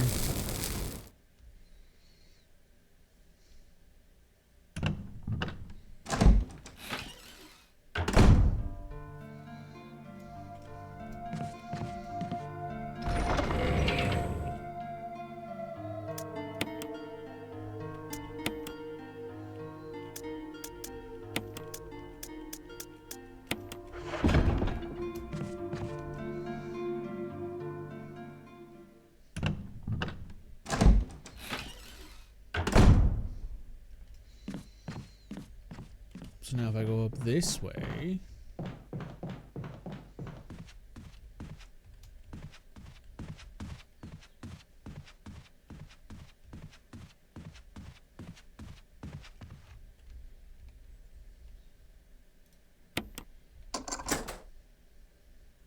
This should take us outside, apparently. Aha.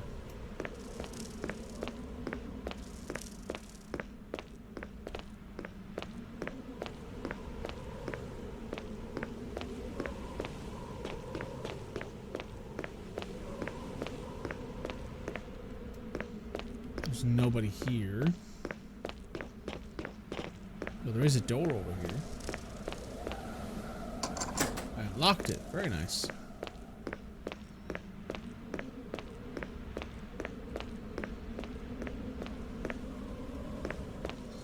Oh, I see. This is a second floor balcony, like it was mentioned in the in that note. So now if I use this,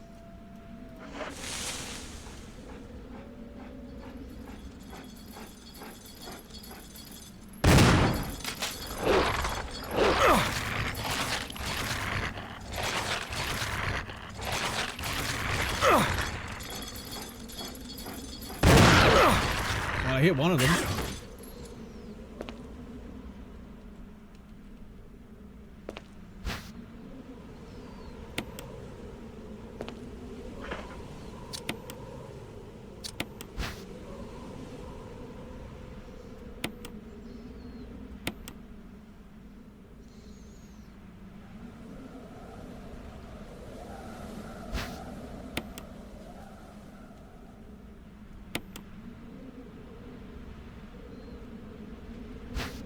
It is the armor key.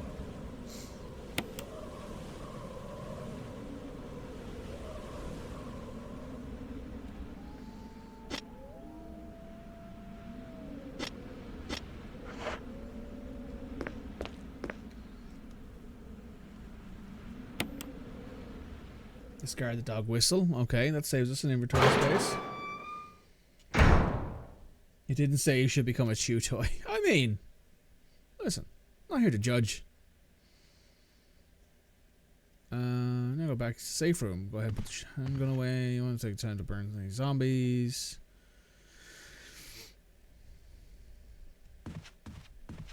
Okay. So we're going this way now.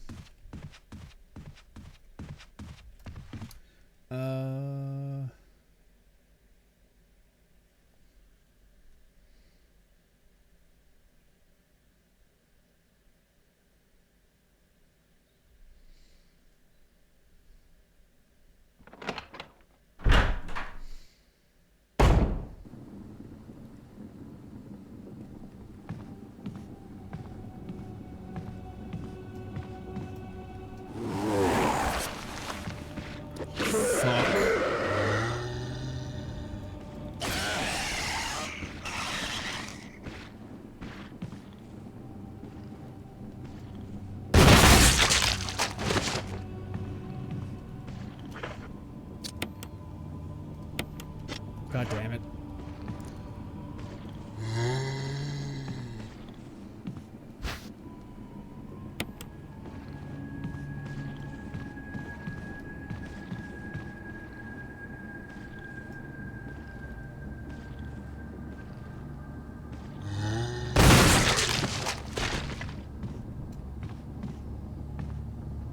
God fucking damn it.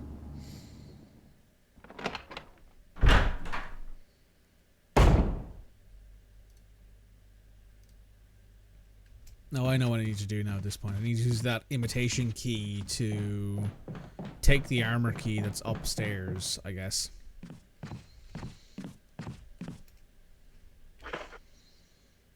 But I'm going to go ahead and grab that red herb so I can mix these two.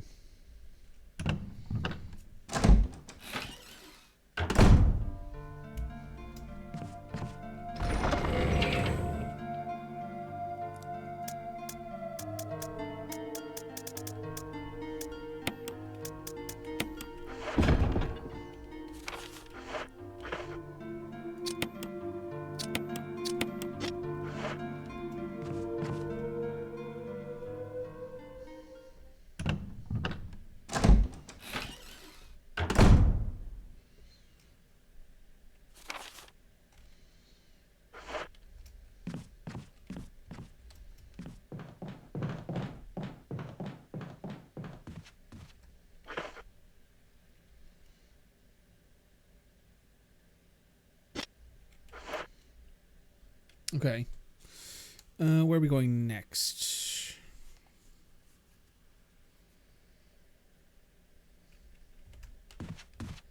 Ah, yes. So now we have to do the armor key. So we have to replace the armor key with the fake armor key that we got from the dog collar.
Emblem of a helmet.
So what am I looking for here?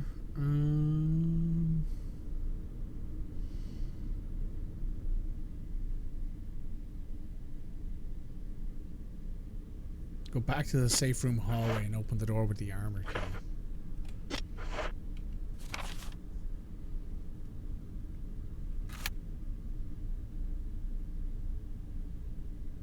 Is it that one? Possibly.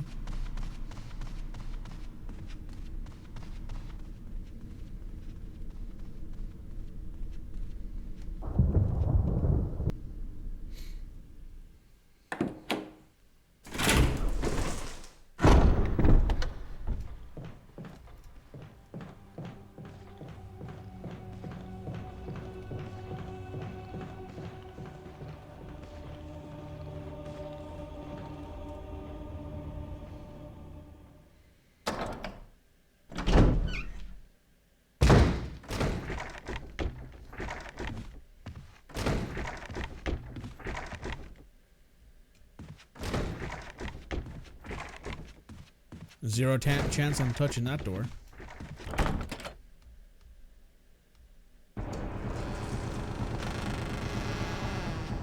Oh.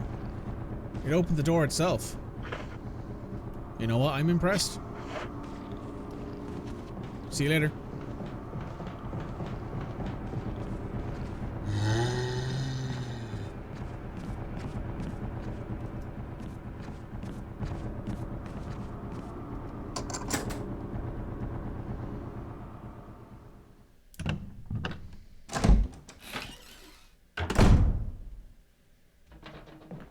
It was a hand grenade.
Oh, I should reload the shotgun. What am I doing?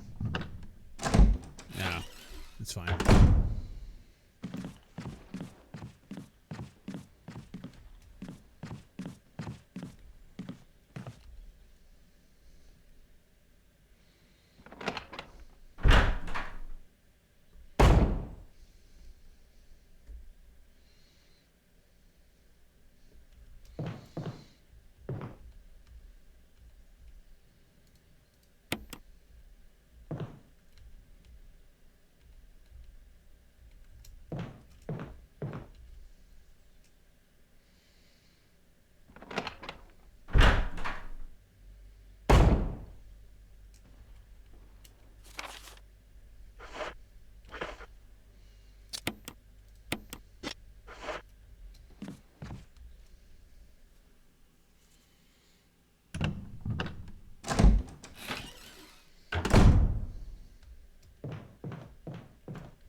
Oh, I think this is the iconic one, isn't it? The Keeper's Diary. Scott Nellis from Security, Steve from Research.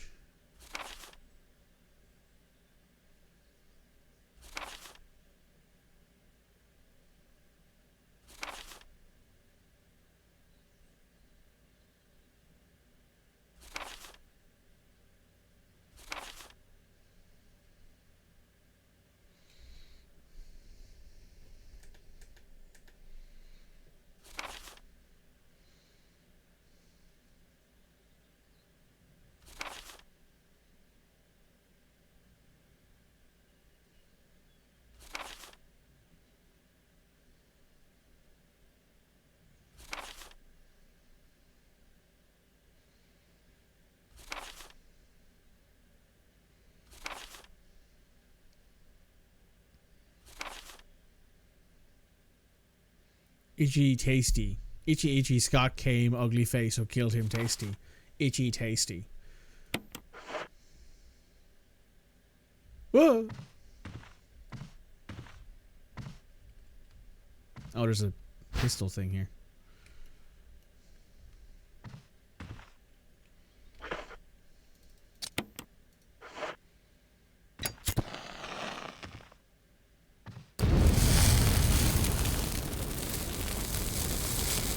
Yeah, it's the iconic one, the Itchy Tasty, Itchy Tasty.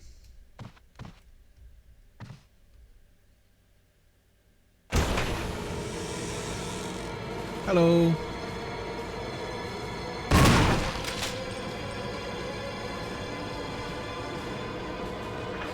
Shotgun didn't kill him.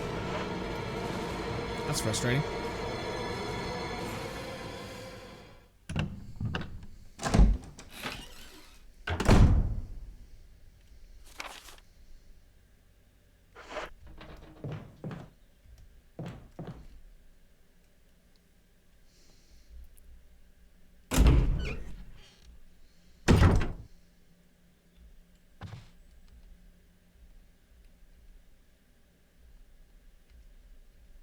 A tiger glowing with blue and yellow light.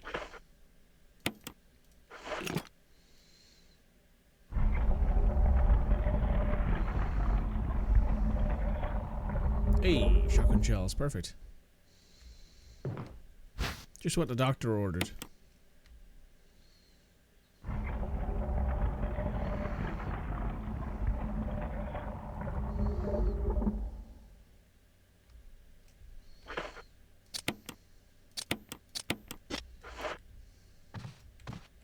Nothing else in here? Cool.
Not a single drop of kerosene remains.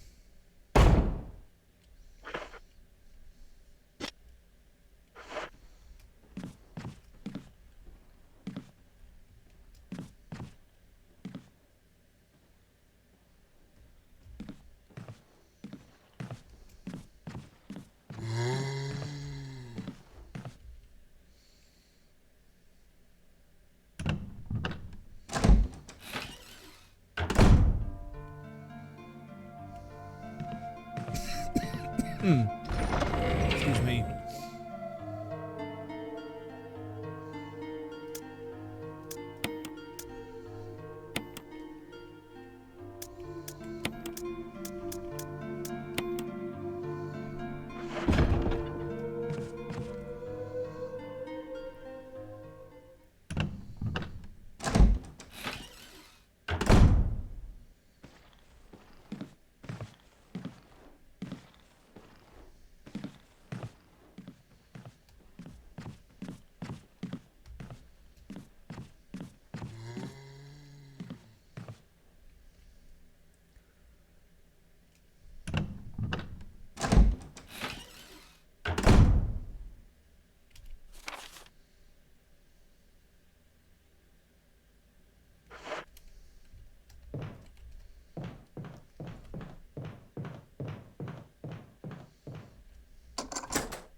it's this door they're talking about, the one up here.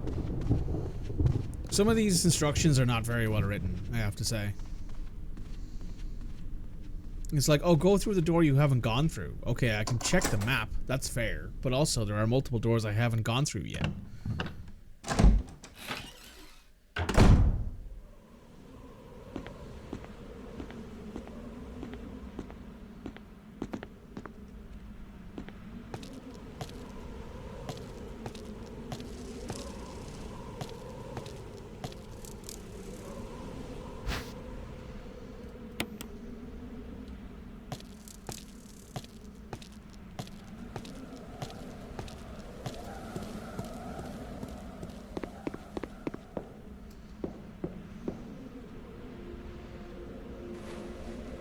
It's Forrest from the Bravo team. There are deep wounds all over his body. I mean, his ribs are exposed, so yes, that's pretty deep.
Oh. Oh, hey, Rebecca. You. Chris Redfield, Alpha Team. We're here to rescue you. Richard, what the hell happened to you? Chris, this place. Get your team out of here. Demons everywhere. Don't talk. He seems to have been bitten by a poisonous snake, but the size of the bite mark is huge. It's not just any ordinary snake. Take my word for it. He needs serum. I left it in another room. I'll go get it. Please hurry. Hold on. I'll be back.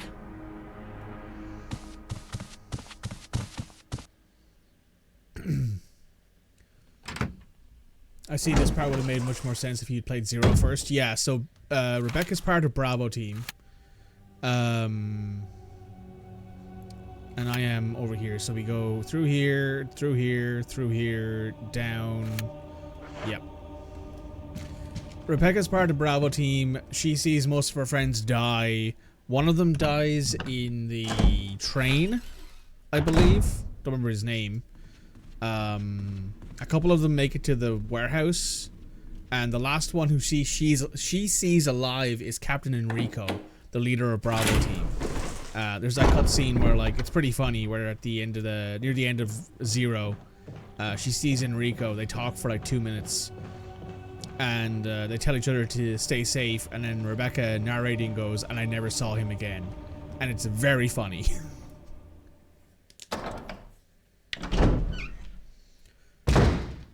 Rebecca's also the only, like, trained medic, apparently, on both of the squads, which is a bit fucking stupid, to be honest. That seems like a bit of an oversight to be like, oh yeah, we only have one trained medic in the whole team, and she's an 18-year-old who's never been in combat before. Seems like a very smart idea. Also, how can you be 18 and have a medical degree? Is Rebecca actually a genius and we just don't know?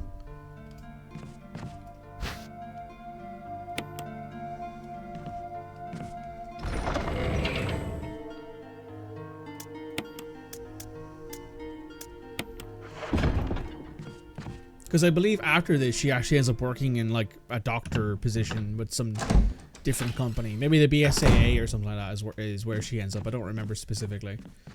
But like she ends up working in some medical field.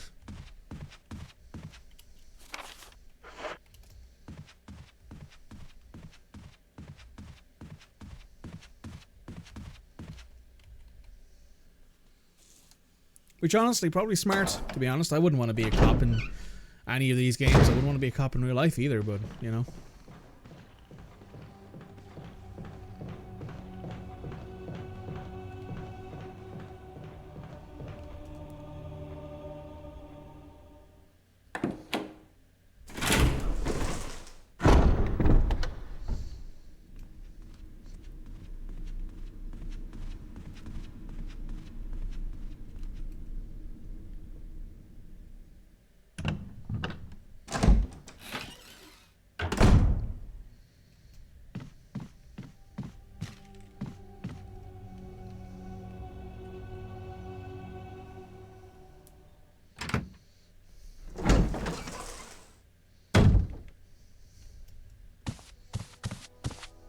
Hope this is what you wanted. Thank you. I'm gonna give you a shot now, Richard. Hang in there. Here. Take it. It's a radio. Take care of yourself, Rebecca. Richard! He's okay. He's just unconscious. Rebecca, it's not safe here. Let's get Richard to a safer place. Right. Richard's doing well, Chris. He should recover soon. Good. Richard needs you now. As soon as Richard gets better, we'll come after you. Rebecca, you okay with a gun? Yes. All right. I'm going to continue my investigation. Be careful. Okay? So yeah, you can always find her there, from what I remember.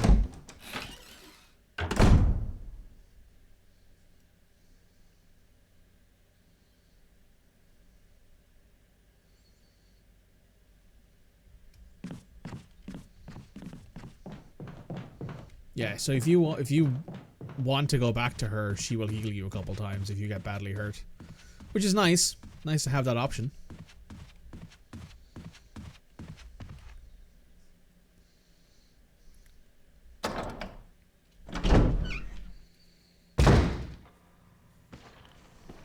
Oh, move! I keep forgetting I can't like leave. I can't not look at the screen. There's zombies. They want to eat my ass.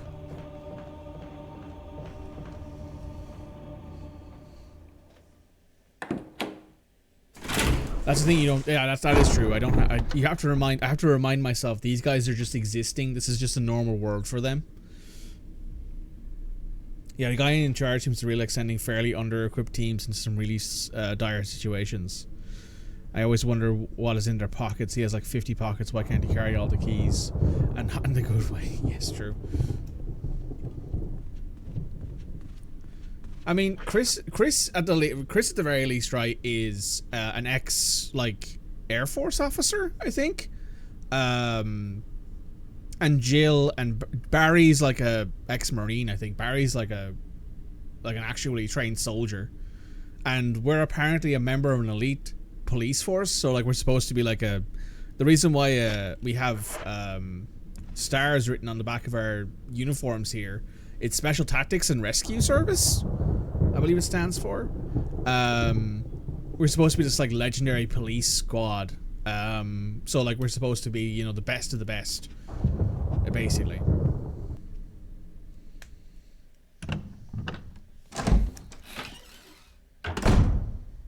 But yes, it is a bit odd that we would be out here as a police force with no shotguns. We had to find the shotgun on the property. In Chris's case, he arrives here with no pistol, just a knife. Even though we see him holding a pistol when he arrives at the mansion, and no ammo.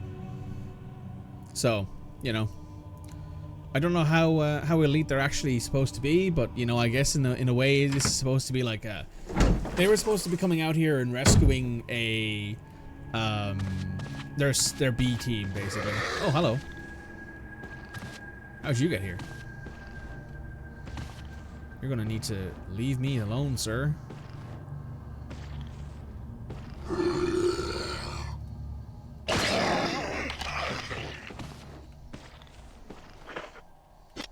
I don't even want to use a shotgun shell on him. Guess I will though, just to get rid of him.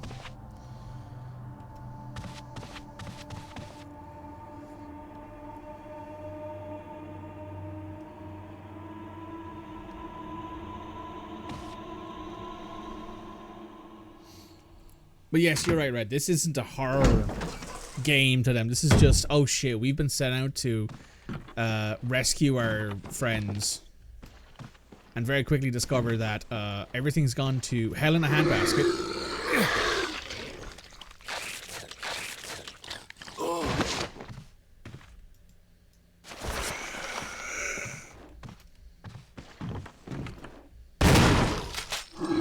are you kidding me? I like how there's no, like, impact on the shotgun shells. It hits them and they just walk straight into you, like they didn't get blasted in the face with 12 gauge.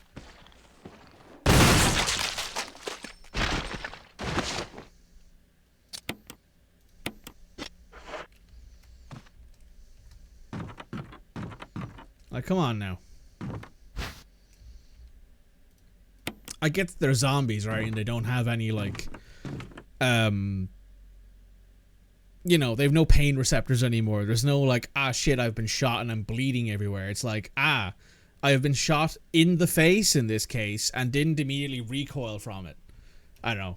It's an entirely stupid thing to be complaining about, but I feel like I need to.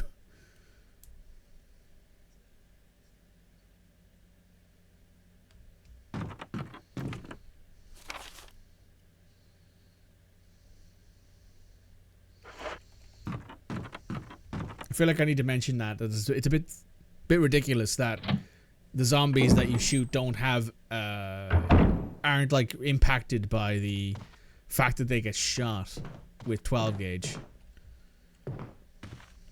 There's a lot of impacting force there, you know?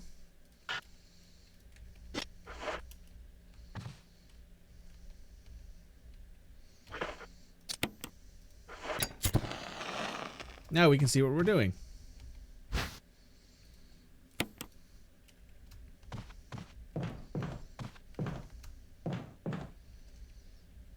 Wine glasses. Oh. Huh.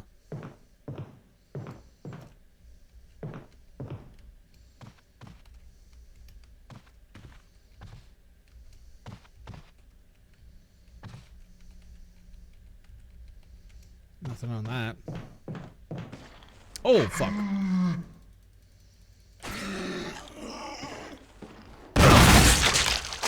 Fuck you, sir. Musical score.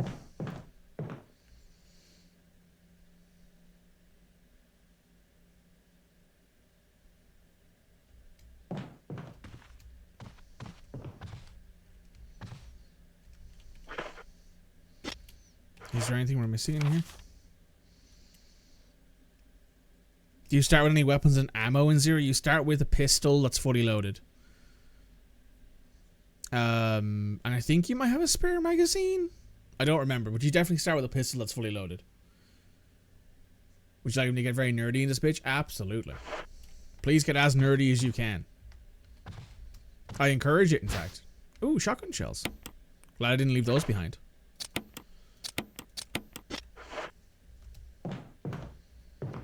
Is that everything in here? It is.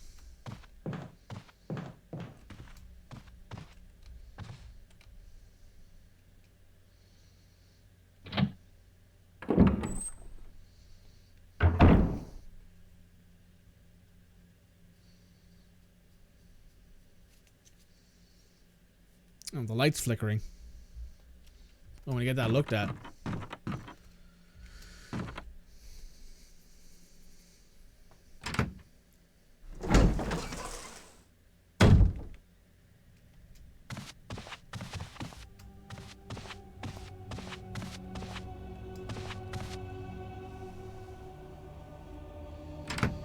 or encourage the people in my chat getting nerdy if they happen to have something that they're particularly passionate about. It's always a good thing.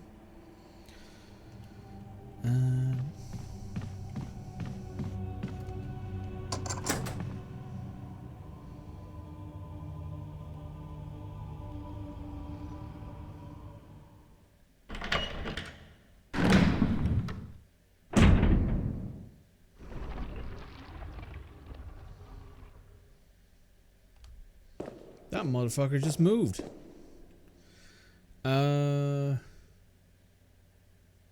Upper right, so I assume this one.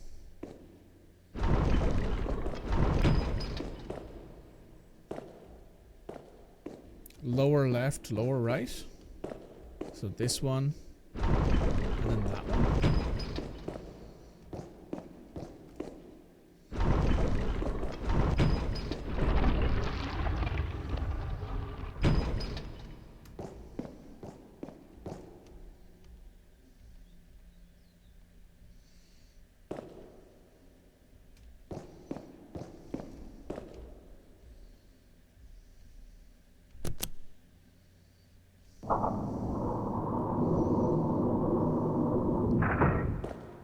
According to Newton, the deadliest SOB in space, equal and opposite reaction is applicable with firearms. The recoil that Chris gets should be mirrored in a zombie friend, no more, no less. Yeah, exactly.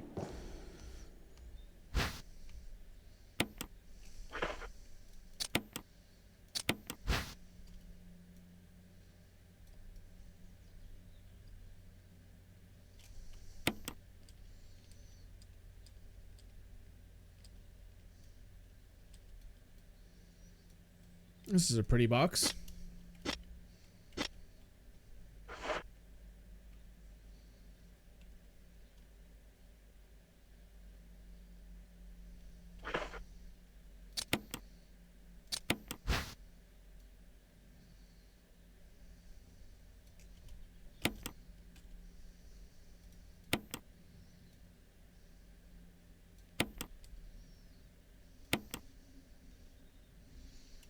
Oh.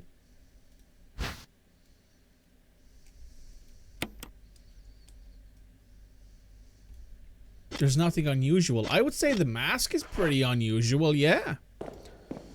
Yeah. You know?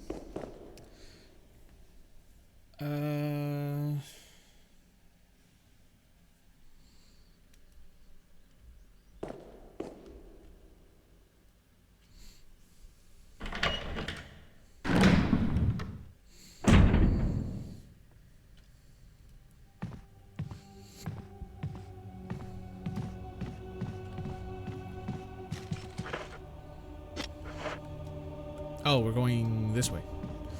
Going to the nearest safe room, so we want to go this way.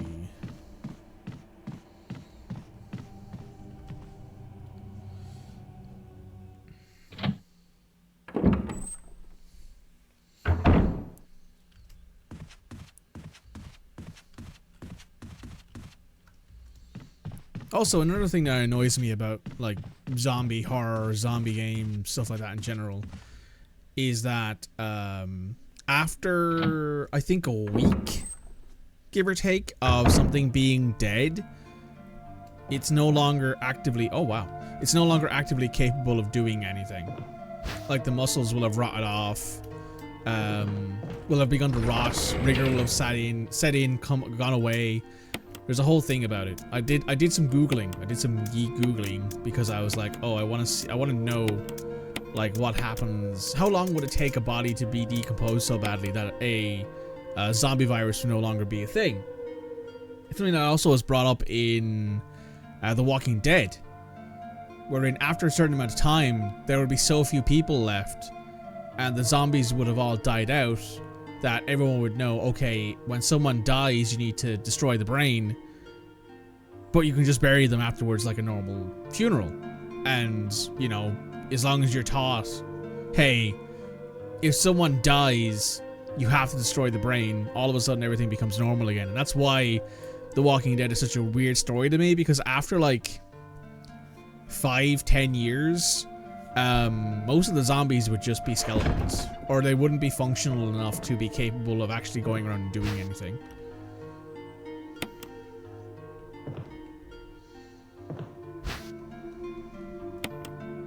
Now, I'm sure someone will say, well, actually, because of viruses and stuff like that, and mold or whatever like that, that doesn't work in the Resident Evil universe.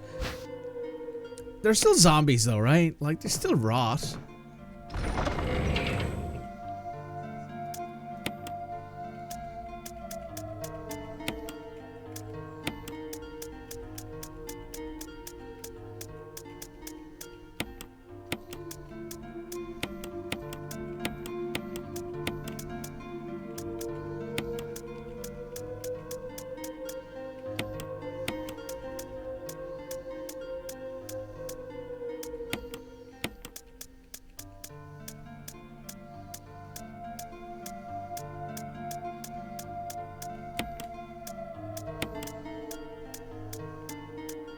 I should also save.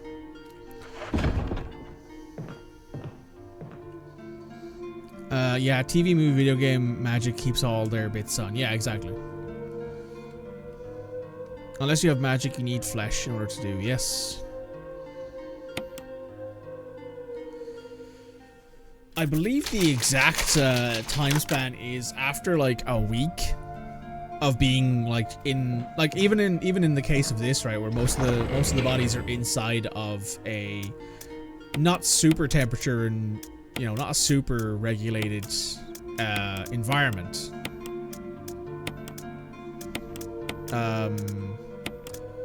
It would take like a week, maybe less, for the bodies to be at a point where it's like, oh yeah, these things can no longer move.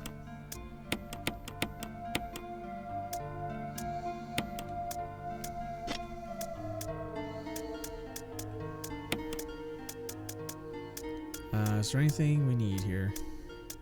No, but I will, because my OCD is killing me, move that to there. The skeleton needs connective tissue. Yes, the reason why your body does not fall apart is because tendons hold your bones together.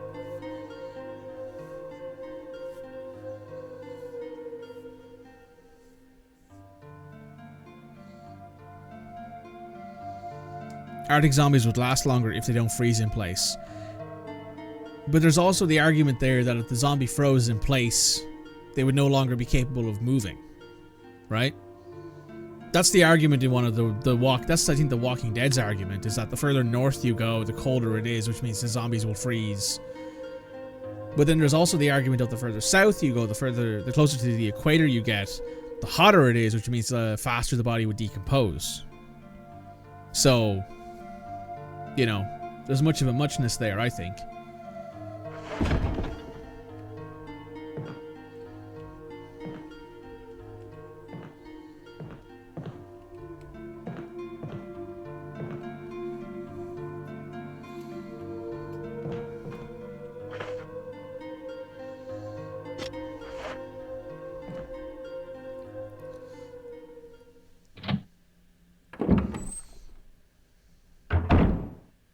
Actually, before we go, we've been going for nearly 3.5 hours. I do need to actually go let my dogs out. And yeah, it's probably about time to light the fire as well. So, let me just stand right here with good old Chrissy boy, and we'll be right back. We have returned. So where were we?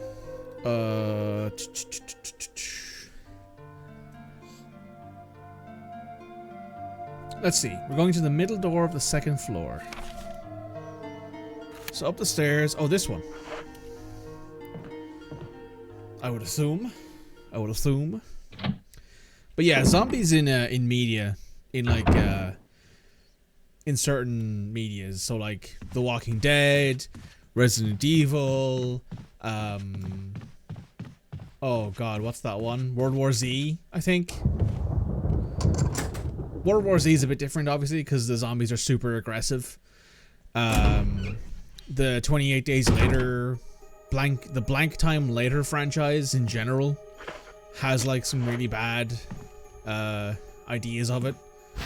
Of like, oh yeah, like they don't rot, and for some reason they all have massive dicks, and I'm like, huh, sounds like a bit of a power fantasy there, my friend. Which of course is allowed, of course. Large scratch in the wall. Ooh. Ooh.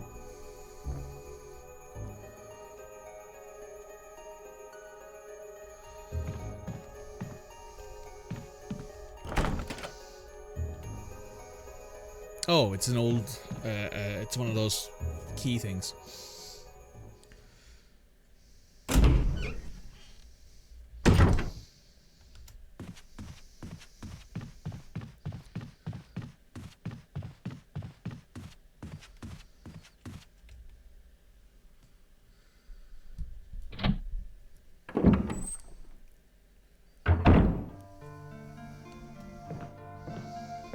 I think we have a key, right? Somewhere in here. We do. Fabulous. But yeah, nature taking its course of like, oh yeah, you've obviously everything in this has passed the point of rigor mortis. Rigor mortis sets in like in 5 or 6 hours, I think, less after your death. And you're still warm to the touch for like 6 or 7 hours. It was I read a whole article about it because I was looking into it for writing, of course, because I'm definitely on somebody's watch list. Not sure who though. But at least I'm not on the Epstein list. The current president of America is. So there you go. It's a whole thing. But yes, I spent a lot of time researching this kind of thing because I wanted to know like what happens and how it would affect a body.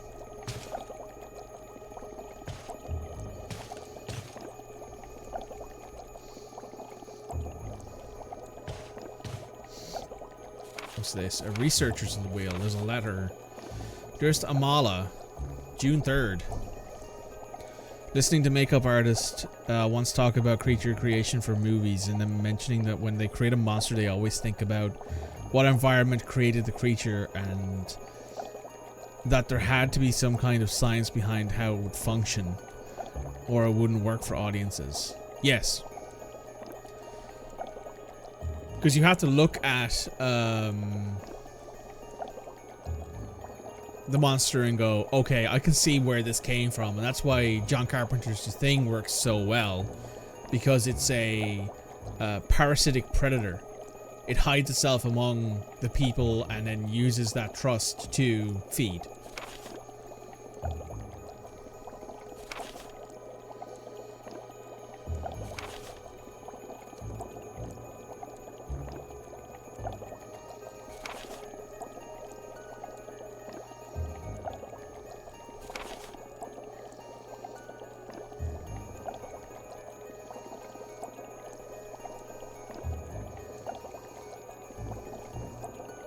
You can't just stick 7 eyes on the creature just for aesthetics. They have to serve as a function and make sense. That works. That's true. However, when it comes to body horror and stuff like what happens in later Resident Evils and what happens in like cases where like the thing gets caught out and it's like, oh, I'm going to turn into like a head with spider's legs and run across the ceiling to get away from things, that works.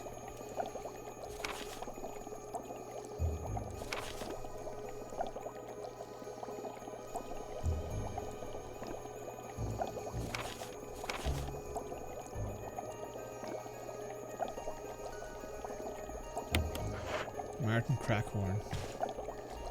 That makes sense. Yeah, there's a certain amount of like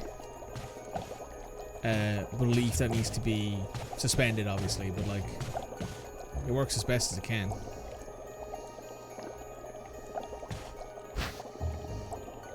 Fish hook.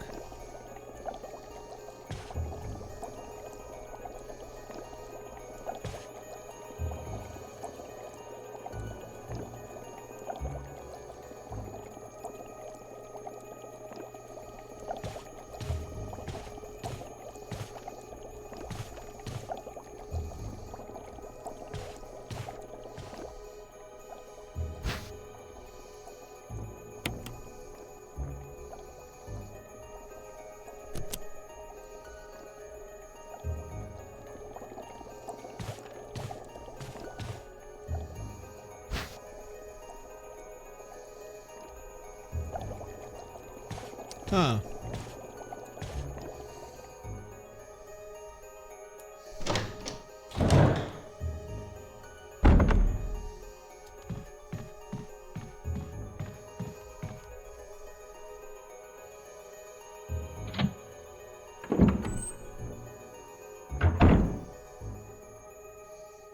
What the fuck is this angle?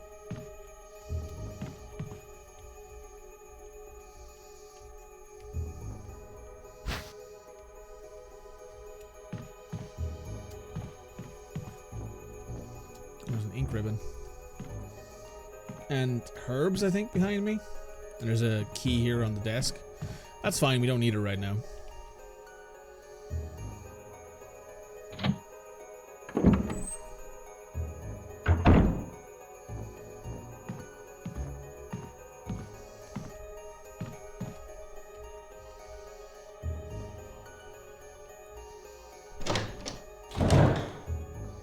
Like the thing going from defensive to offensive.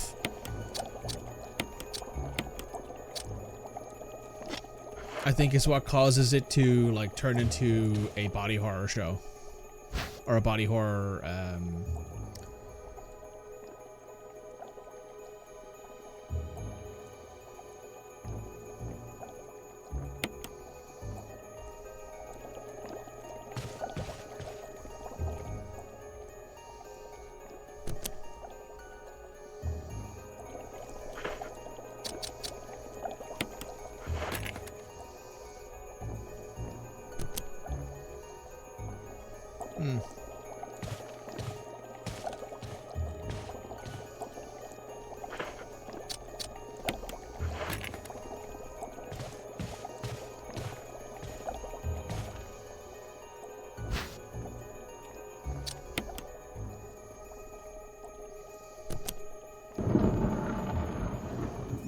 Oh, hey. Oh, damn. Fuck that.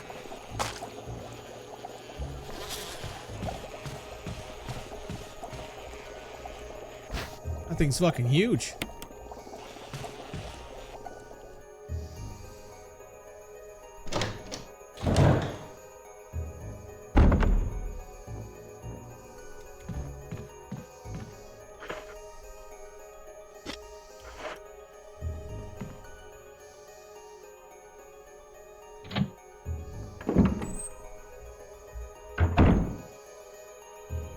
Yet again, this angle. Why am I hiding underneath the table from Chris?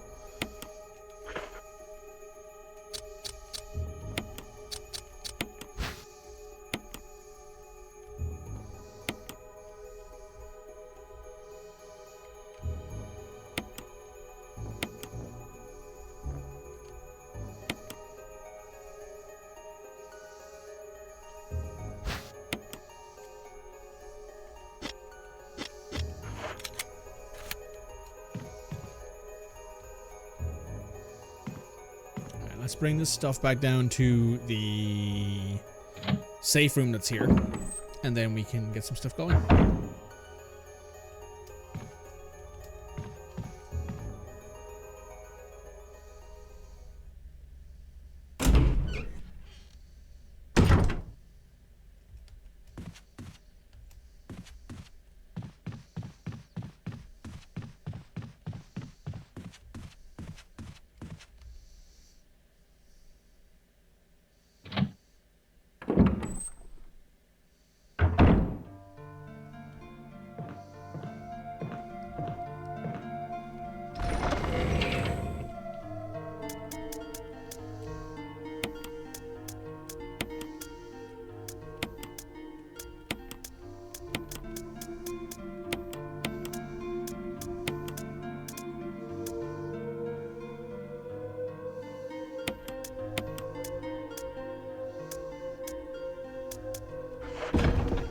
Alright, let me go ahead back up here and grab the other things we left behind. Just the key, probably.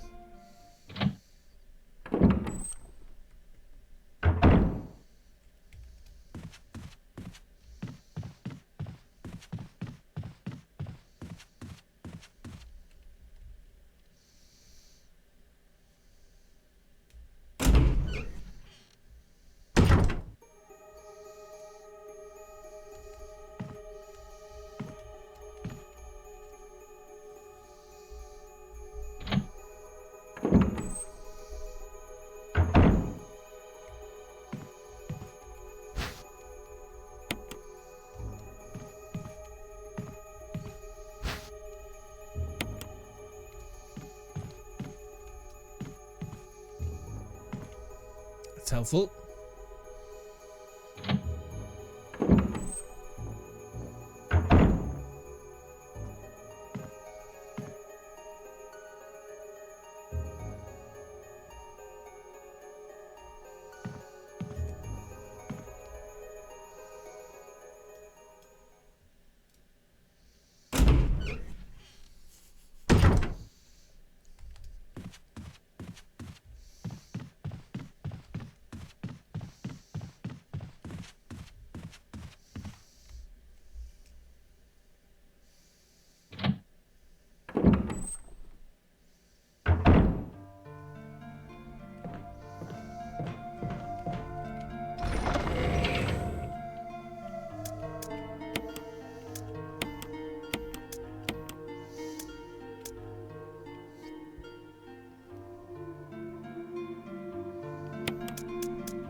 Okay.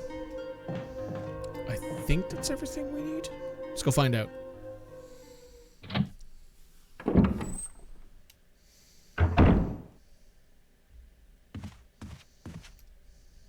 Oh, we go up this way. Yeah, we go up this way and around.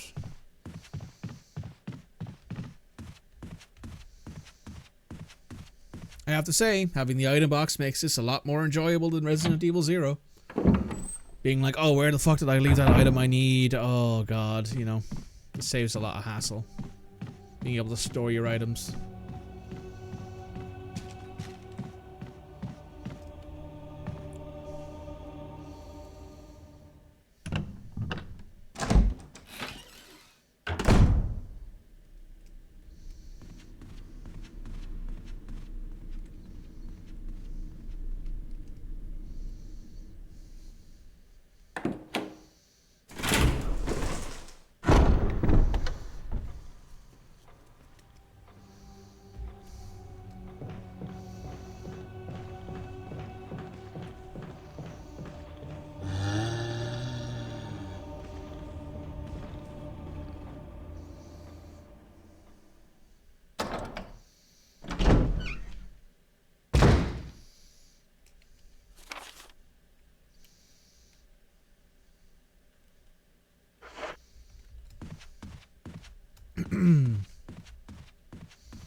So I think we go down here. Assuming the controls want to work with me. We go back in here.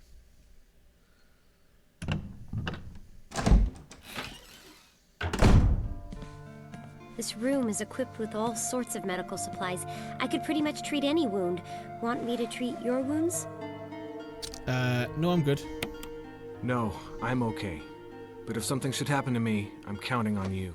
No problem. But we're very short on medical supplies, so take care of yourself.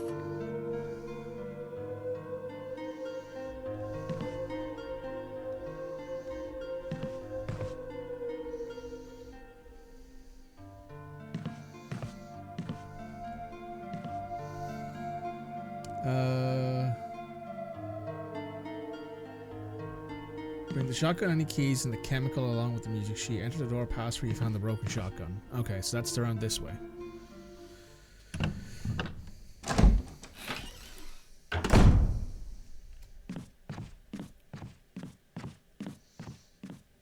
How do we explain a lot of this? Oh, it's just pure incompetence on Umbrella's account, right? Because, like, you're having this experiment on a virus that you don't know what it might do.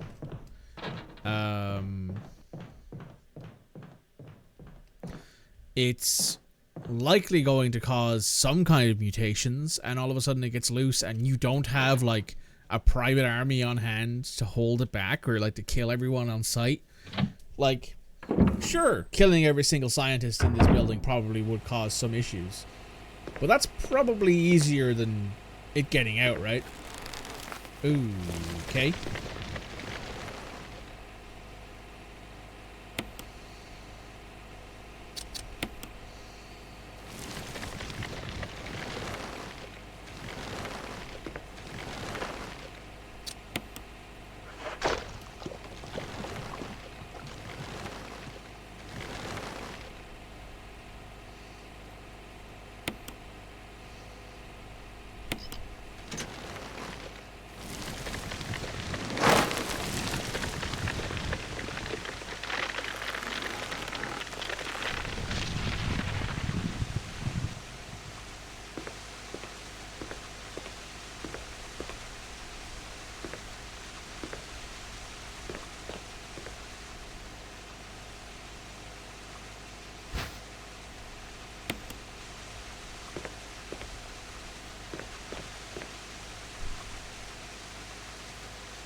Zombies. Also likes experimenting and everyone. I probably don't mind too much that I got out. There's a question there, right? Of like how much Umbrella was willing to just let go.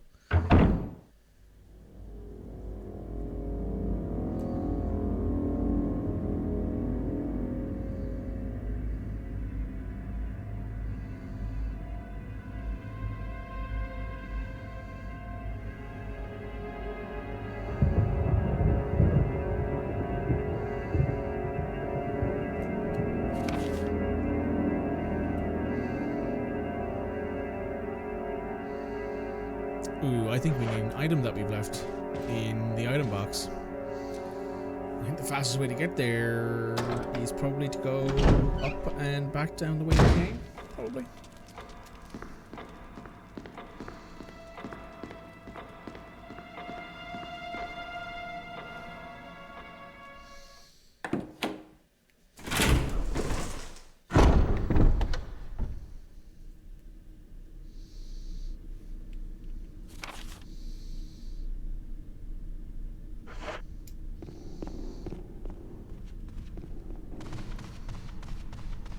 Like, there's probably well, to be fair, we know that this whole thing was set up by Wesker. That's mentioned in Zero, that Wesker's like, yeah, I'm gonna go ahead and get the STARS team, and we're gonna go ahead and do some stupid shit, basically. And it's going to mean that I'm going to have a great time by getting all of my, well, getting all the people in STARS killed, except for 2 of them. I think, or 3 of them. Jill, Chris, Becca? 3 of them, I think. Oh no, Barry as well. Barry can live. Barry lives. So, there's 4 of them for you.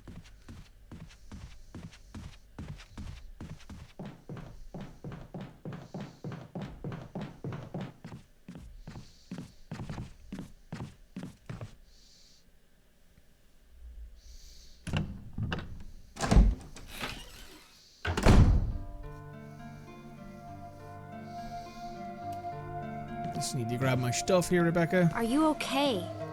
Want me to treat your wounds? I'm good. No, I'm okay. But if something should happen to me... I just need to get some shit out of the box here.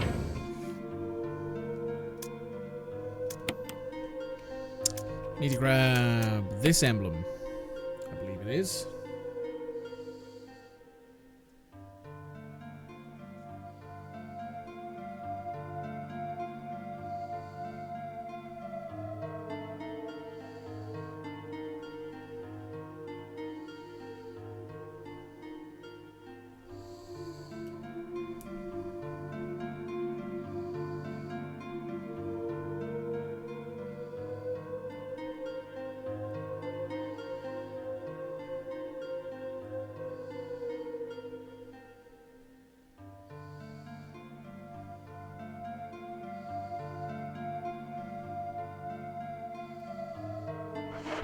Okay.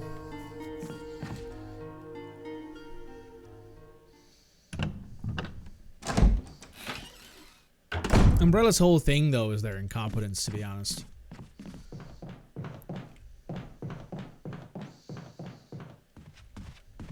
Then again, Megacorp Pharmaceutical being incompetent isn't exactly that uncommon this day and age.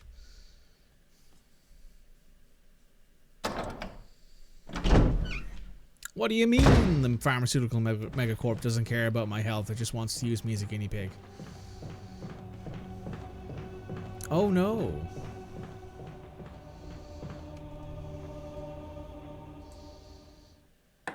By the way, that's not me saying all Megacorp, all pharmaceuticals are bad, big pharma, etc., etc. I'm saying that in this instance, maybe you shouldn't trust Umbrella. Maybe you should reconsider working there. You know? I'm sure I hope their pay is good. God, I hope their pay is good. If you're working here and you're, you know, in likelihood of being exposed to deadly viruses that make you eat your friends, maybe you should reconsider where you're working.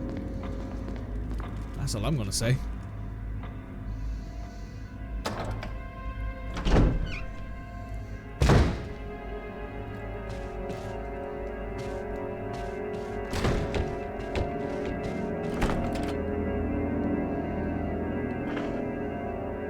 Fuck. Left the armor key behind.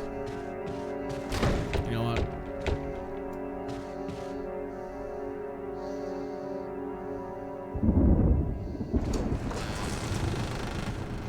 What do you mean all the farmers come? Yeah, some farmer companies for sure are sick. Because they're like, oh, it makes a lot more sense, but like... There's two sides to that, right? There's the side of the more sick you are, the more often... the more money we make, but also the longer you live, meaning the more care we give you, the more money we make.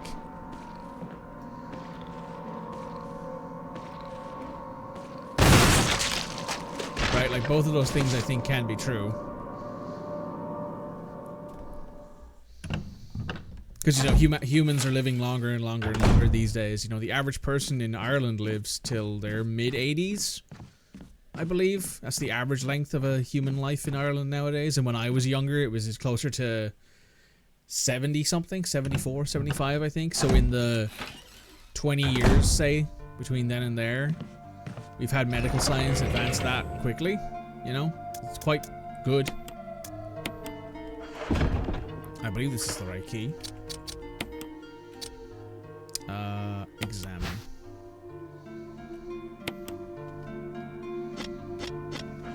Yep.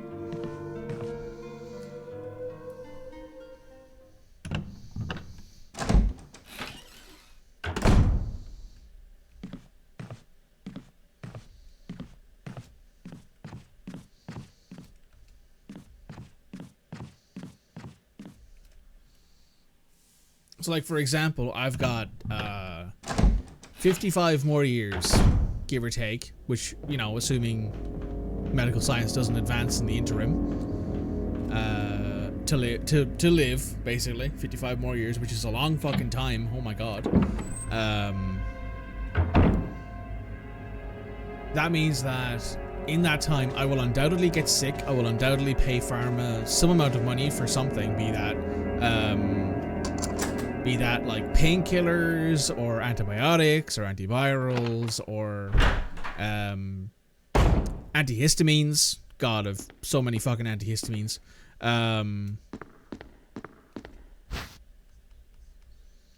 It's a whole thing. It's a whole thing.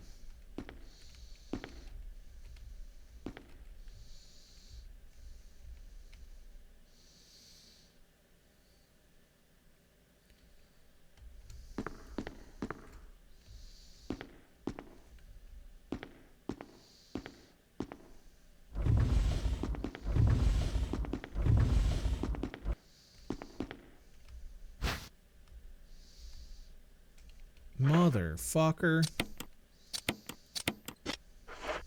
Well, the door's open, I guess, so I don't need to have that key on me anymore, but still.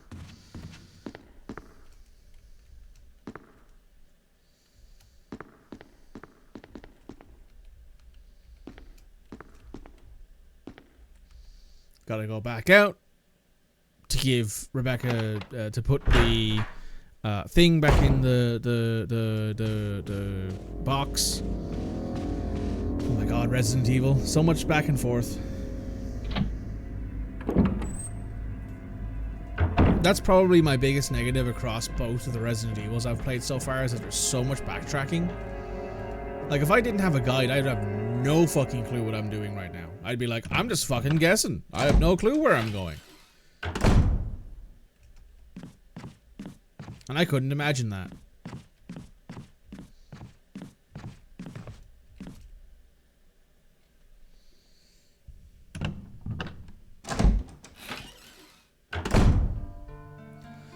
I couldn't imagine playing this game in 1996 and having no fucking clue what's going on, and the internet not really being readily available.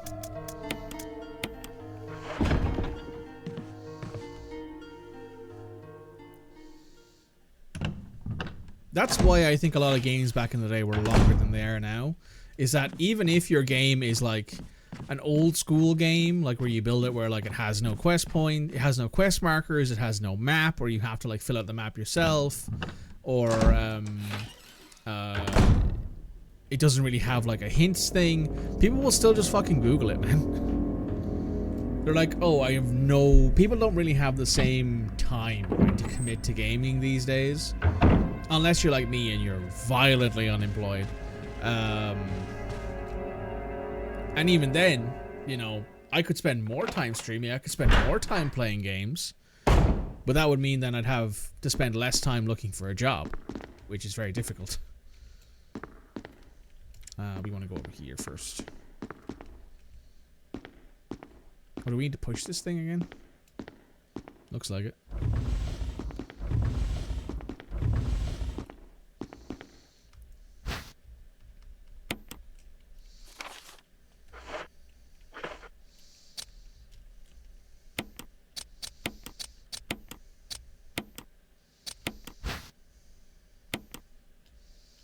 Moonlight Sonata, huh?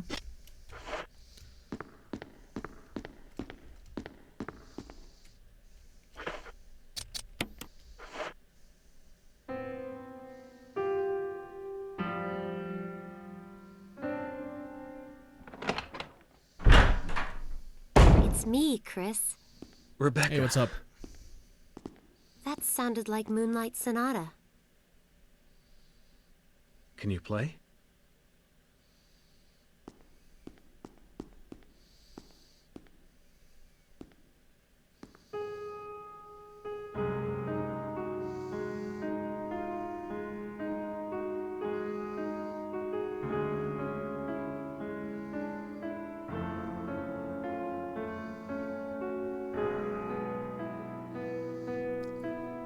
She looks so fucking focused.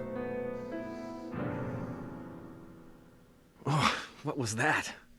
My interpretation is off a little. Let me practice for a while. Sure. Sure. But don't get too carried away. Oh, I won't.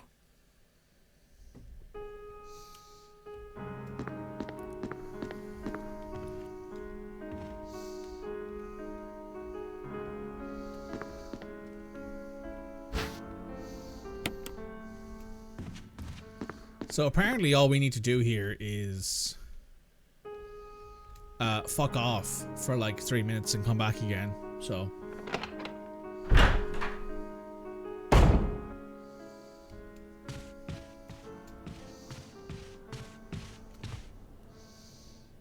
I like how you can still hear the piano.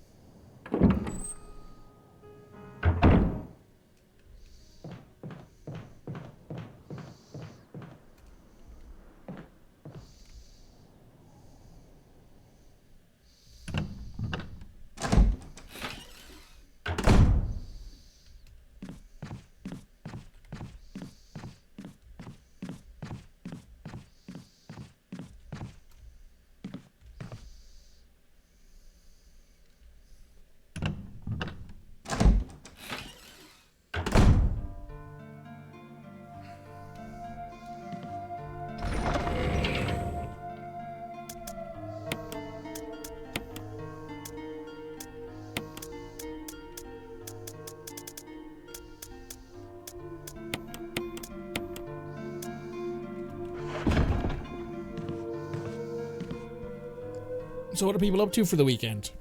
While I wait here for a bit.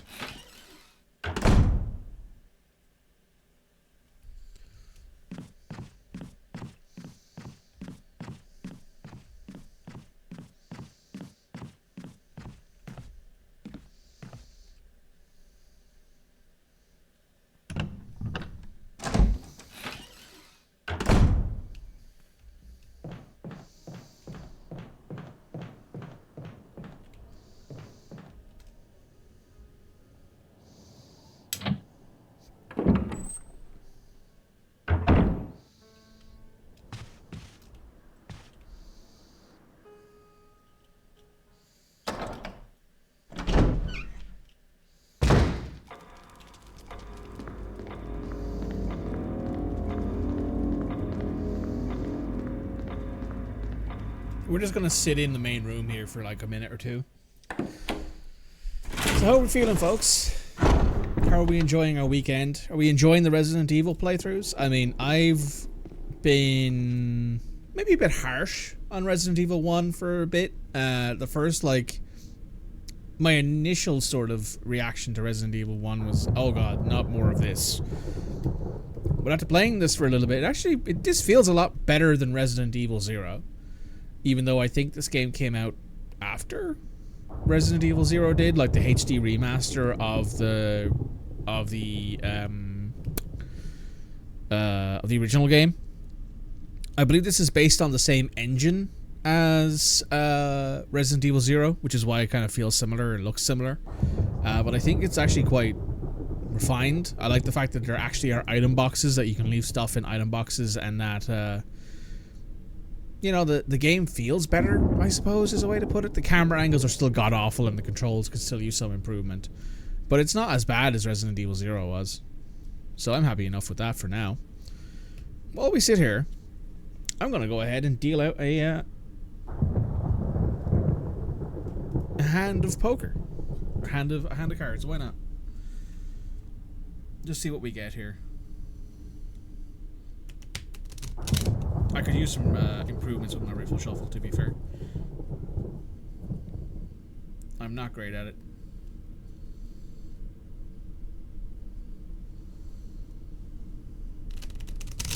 That was better.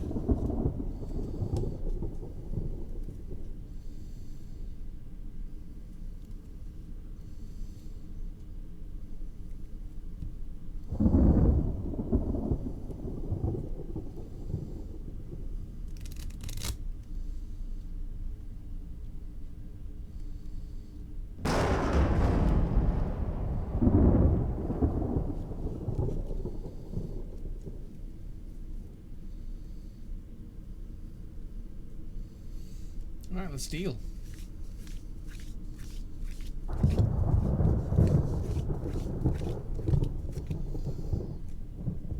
Let's see what we're throwing away. An ace-6 of clubs and a 2 of clubs and an 8 of diamonds. So those are out of play. An ace-9 offsuit. An 8-10 suited. A 4-7 suited. 8-4 offsuit and 2 queen. So the best hand there is probably well, it's the ace-9, right? But the 8-10 suited are actually pretty good. It's 8-10 of clubs. So we discard a card, take 3 more cards. Oop. We got a 2 of diamonds, a 6 of hearts, and a king of spades. So that actually means that the person with the 2 queen is currently in the best position because they actually have a hand. Nobody else here does. Though the 4 and 7 are both hearts. So that's actually not bad. That 6 is throwing that guy for a loop. He wants hearts back to back here. We got a jack of diamonds, which doesn't do anything, I don't believe, for anybody. And last card is a 4 of clubs. So I think it's fine. I get back when you're playing poker with yourself. Yeah, we have to wait for like 2 minutes or 3 minutes or whatever like that while Rebecca's practicing her piano. So I said I'd deal myself a hand and see how it goes. In the end, a two and a Queen won because it was the only one that came out with an actual hand. Everything else lost. Now, I think we can go ahead and check in on Rebecca.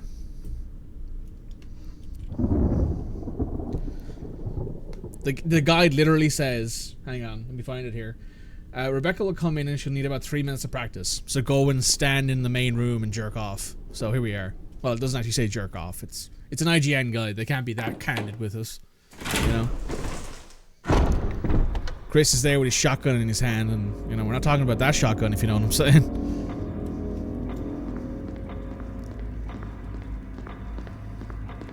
It would have folded before the floppy even hit. Yeah. There was an ace 9 that probably would have won. But you know, I like to play it out as if everyone's playing for the fuck of it, you know. Micro stakes or like friendly games at home, you know.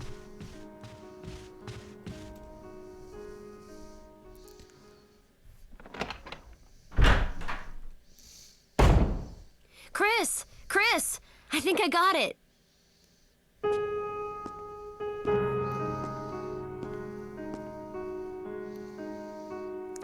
She's very focused.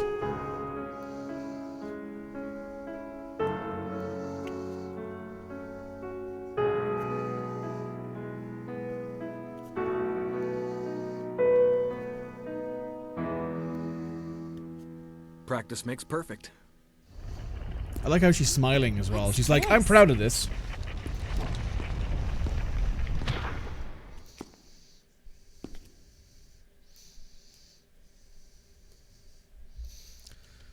What's in here? Oh, what's on the ground here? Trevor's diary. 11 days have passed since arriving on the estate. A guy in a lab coat brought me a meager plate of food and said, sorry to put you through this, but it's for security reasons. It all made sense now. There are only 2 people that know the secret of this mansion. Sir Spencer and myself. If they kill me, Sir Spencer will be the only person who knows the secret. But for what purpose, it doesn't matter now. It's too dangerous to see my family. I hope they're alright. Jessica, Lily, I pray you're safe. I lost my favorite letter, the one Jesse gave me for my birthday. The date where my fate was sealed. My aunt was hospitalized just 3 days before that. Jessica and Lily said they were going to visit her. I wish I could have been there with them.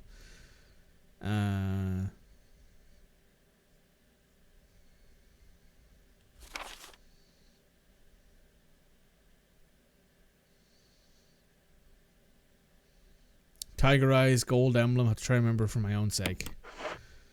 Oh, so that's from the 70s, 60s, by the way. So that's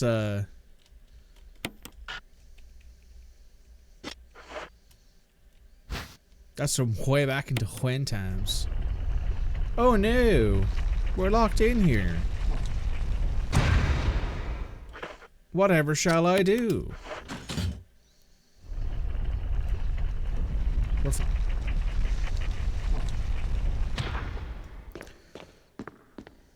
Hello, Rebecca. You good?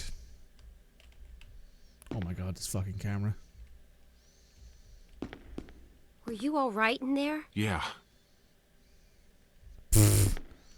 That's it? Damn.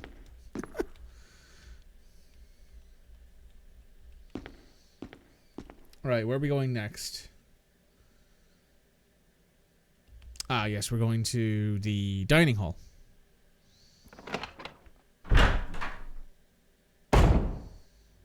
Bing bong.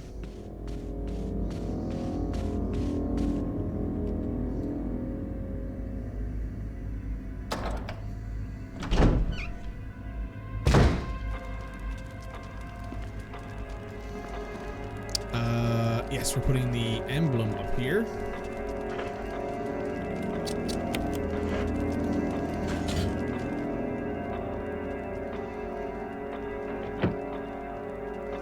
Oh.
say here? Hang on.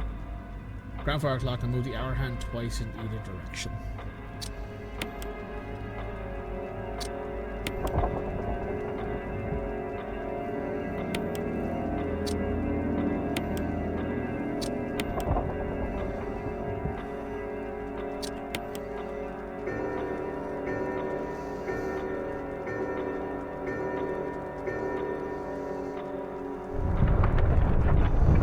Hey, what's this?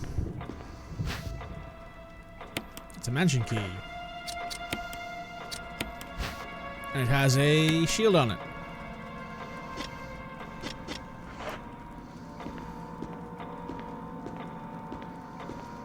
Okay.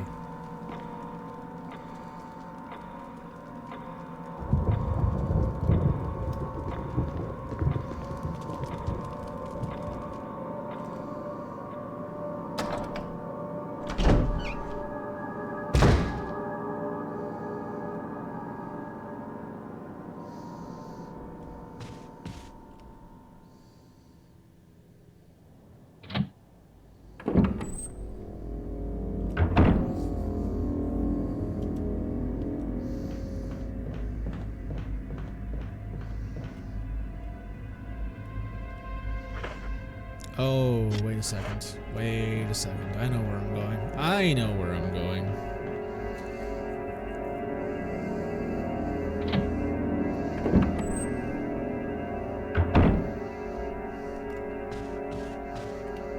I know where I'm going.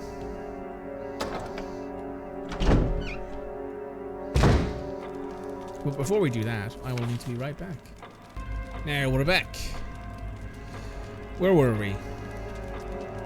Ah, yes. Yes. We're headed over this way.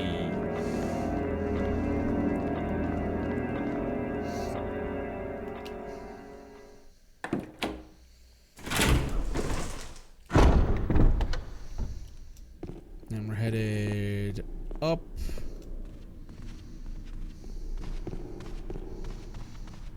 And this way. And that way, and through here.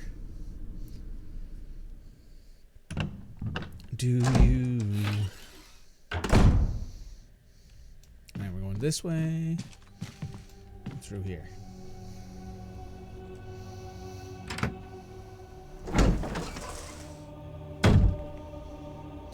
There shouldn't be anything in here because I blew that zombie's head clean off. Correct. We go in here. I also did the same in here, I'm pretty sure. Blew the zombie's head clean off. As much as it annoyed me at the time. Yoth. Do we have any... We don't have any healing items on us, but hopefully that won't matter. No further use for the shield key. It's a one-use key. You know what?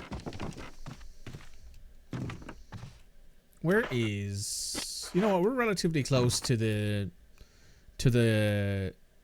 item room on this side of the map. Let's go there and pick up a healing item just in case. Actually, you know what? There's herbs here.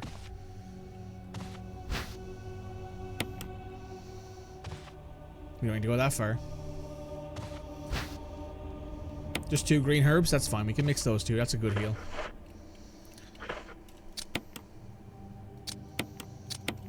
There we go.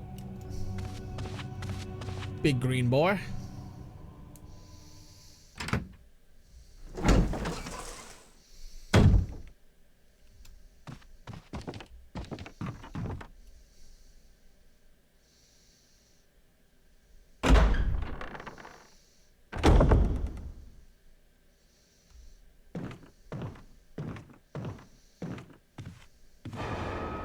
Oh. Oh. That's a large snake.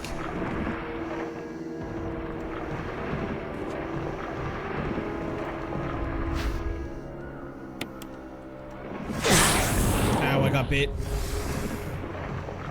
Am I poisoned? I am. I got bit on the ass.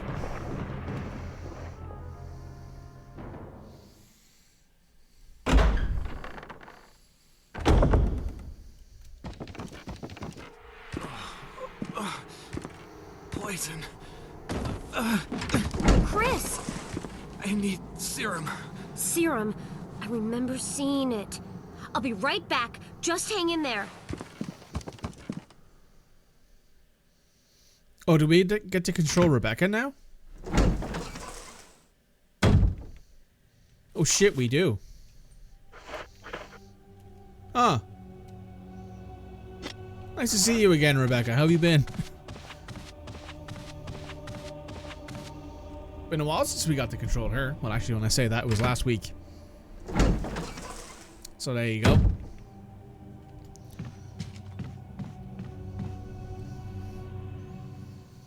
I think if you get in there and you get the mask and you leave it out getting bit, you don't get this scene where Rebecca has to go get the serum for you like you did with Richard.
Get up the ladder. Go on, get up. This might be actually slower than going the other way. Not sure.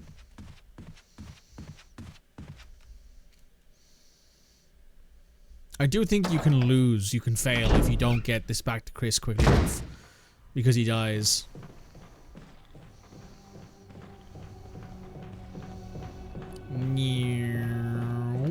Oh my god, those fucking camera angles, they're gonna make me wanna shoot somebody. In-game.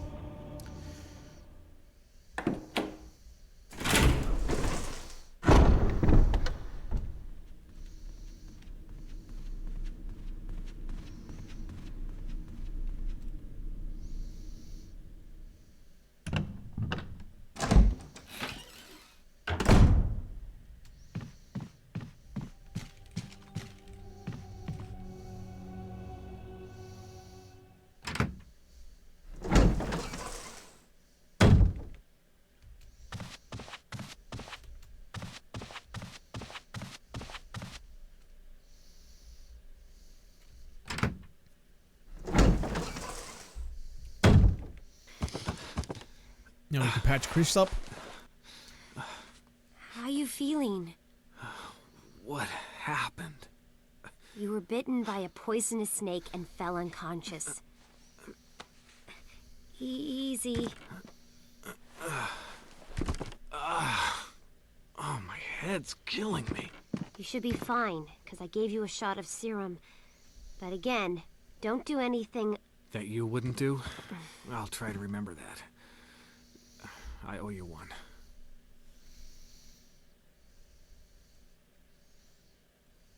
Bravo, Rebecca. Save Chris using Rebecca. Huh.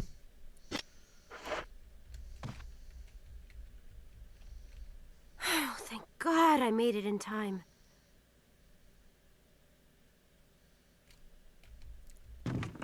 God, this game is weird. How the fuck did more games get made after this one? This feels like a fucking spoof at times. I'm like, is this a comedy game?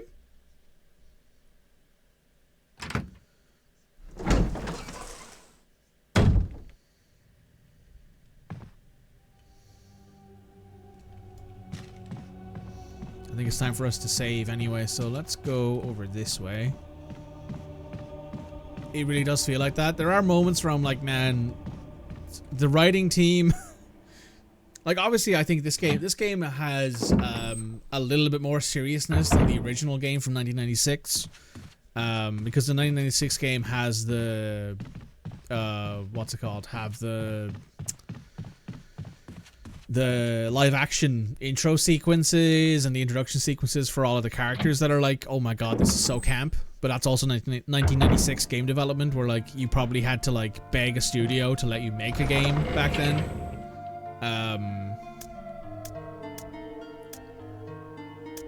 Yeah, it's a whole thing. 7 and 8 feel like that too sometimes. I mean, I can see it. I get the idea of being like, we don't want to be taken too seriously, right? Like there's a certain amount of levity that's kind of needed at times, right? I get that. But also, this kind of feels a little fucking much. Where like you interact with Rebecca and she's like, hey, good thing I got there on time, and Chris doesn't even say anything. He just stands there looking like a dopey fucking idiot. And I'm like, you're supposed to be a lieutenant in charge of this police force, and you're not thanking the... Are you okay, Chris? Do you need help? Have you had a stroke? I don't know.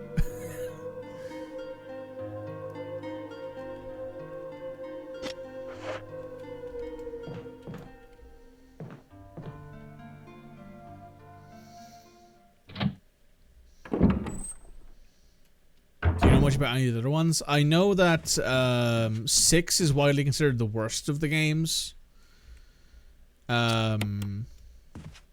Of the canon ones anyway, because there are other games that exist that aren't canon that are really fucking awful from what I understand. This game, number 6 is considered really bad because 3 of the 5 campaigns are god awful and also aren't Resident Evil games. They're like Call of Duty games. And then there's Leon's campaign, which is apparently more like a Resident Evil game, but still has like a lot of campy Call of Duty stuff to it. Like that's the Gun Fu game. That's the game where like you can jump around and shoot on the ground and roll around and stuff. 5 I know is in Africa and has a super attractive lady in it named Sheva.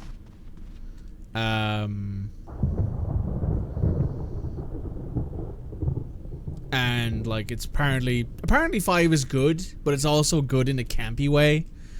Like it's the last one that kind of it's more comedy and action than it is horror, but it's also pretty good from what I understand. It's really fun to play co-op. I've heard that 5 is like the best one to play co-op. Then there's, I know 2 is the one with Leon in it.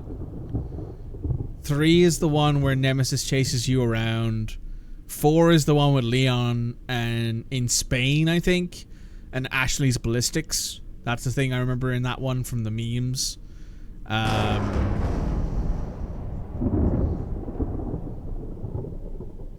Most of what I know from Resident Evil is the memes, basically.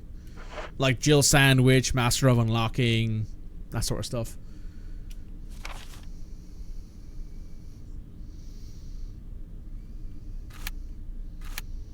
Where are we supposed to go? Watch out for if you head back to the first floor now, you need to go through the double doors. Watch out for dogs and zombies to crash through the windows in the hallway that follows. This one?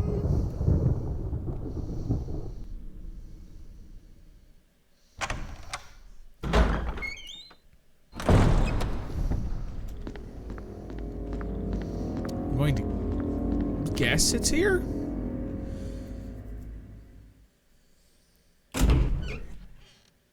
Across from the shotgun room. Now you're back in the L-shaped hallway. Oh my god.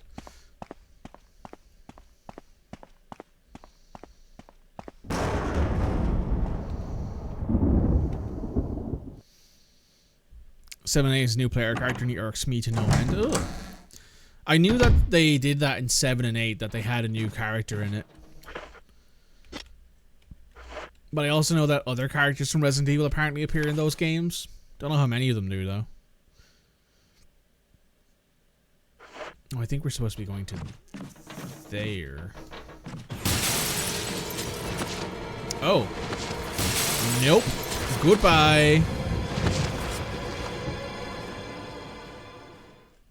Y'all enjoy. I'm not going that way. Nope. No, thank you. Goodbye. L-shaped hallway. It's coming through the double doors. Keep on going towards the camera. Kill him and go to the doors you can unlock. Bang!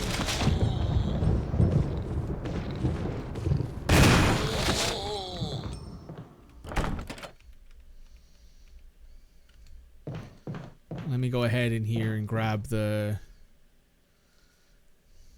what's it called?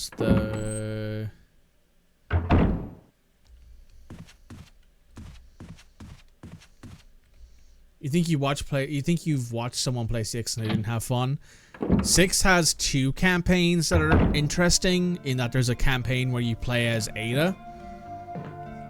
But that's the only and the Leon campaign. The Ada and the Leon campaigns are the only 2 things I've heard that are okay in Resident Evil 6. Everything else I've heard from Resident Evil 6 is like, oh my god, this game is awful, it's way too long. It's like a 40-hour game. And that's not including like completionism or like doing anything interesting or doing any of the other stuff that you can do. That's literally just playing the game through once.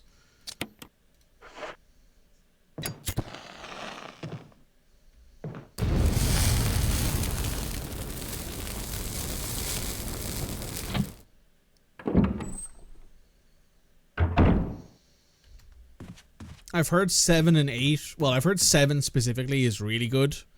And like it returns back to like the survival horror elements of everything, and like there's a lot more scary bits in it than there is in the other games.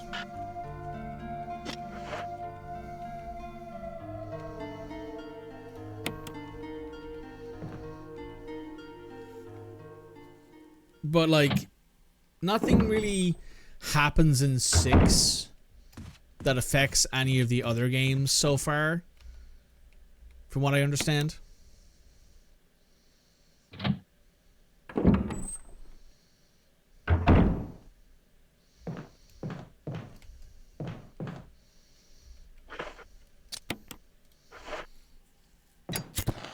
Like people tell me that if you're going to start Resident Evil, start at number 2, then play 3 and 4. Either play the remakes or play the originals, either one. Then you can play 5, but remember 5 has a very different vibe to it. It's supposed to be this over-the-top action game more than a horror game. Then go to 7, 8, 9.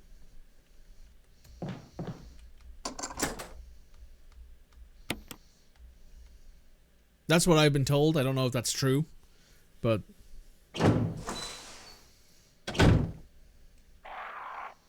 Oh.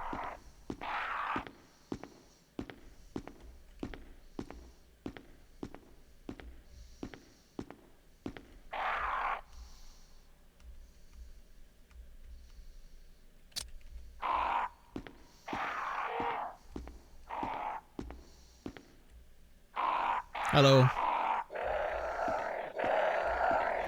For you, 9 is a perfect blend of horror and action. They did it really well. I've heard that it's done super well because there's 2 perspectives. There's 2 different perspectives with the different characters in it. So, like, there's 2 different characters like there is in most games in Resident Evil, where, like, you can play as either one, or at least in the older ones where, like, you choose which one you play. And in that game, like, you jump back and forth between perspectives, and there's a different vibe to them. Lisa, protected by the 3 spirits. A picture of a woman wearing a bracelet, necklace, and a crown. No.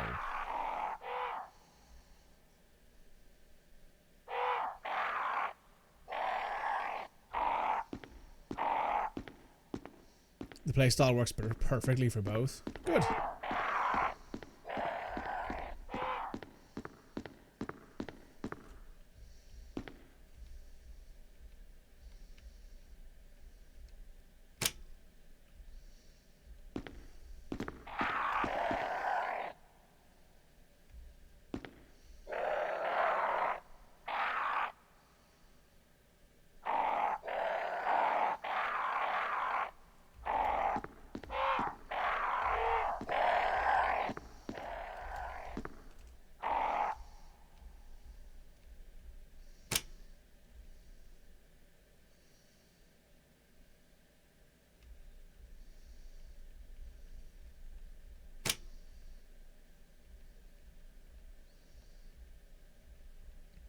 Hang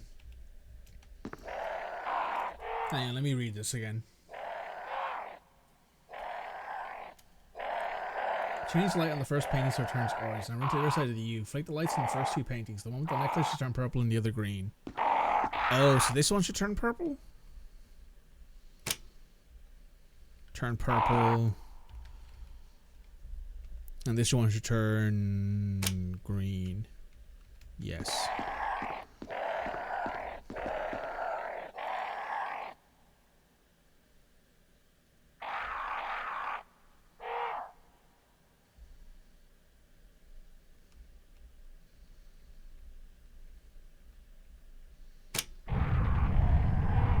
Oh.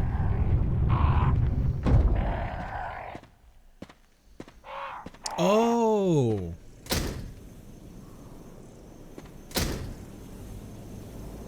I know where we are.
Also, I think, and this could be me not knowing, but I think that they have the same voice actor for Leon as the remake for 2 and 4, I think.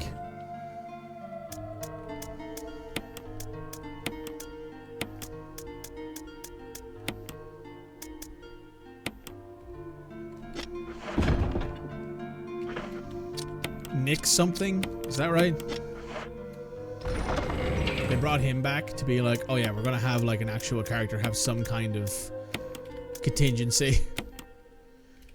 Because, what's his name? Chris has like 6 different voice actors. And he looks different in every single game except for 5 and 6. He looks relatively similar in 5 and 6.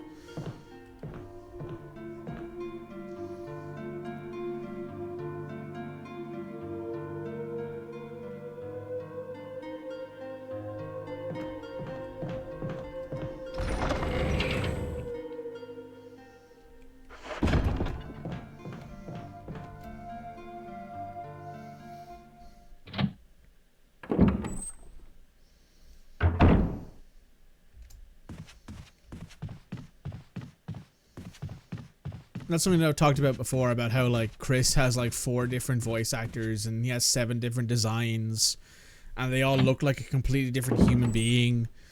Because Chris in this game and Chris in 5, you could be like, okay, I could see it. Chris in 6, okay, yeah, they look basically the same as Chris in 5. Chris in 7 doesn't look anything like any of the other Chris's. Chris in 8 is just fucking huge again. I don't know. I don't get it. I don't know why you can't just keep the same design or keep a similar design for the people in the game so that way they're identifiable. It's why Leon is so identifiable. Because Leon in 2, 4, and 6 looks similar. Yes, in 9... Sorry, Leon in 2, 4, 6, and 9 looks similar. And Leon just looks older in 9. Which makes a lot of sense because it's like... He's like 50 now. So... You know, it's odd.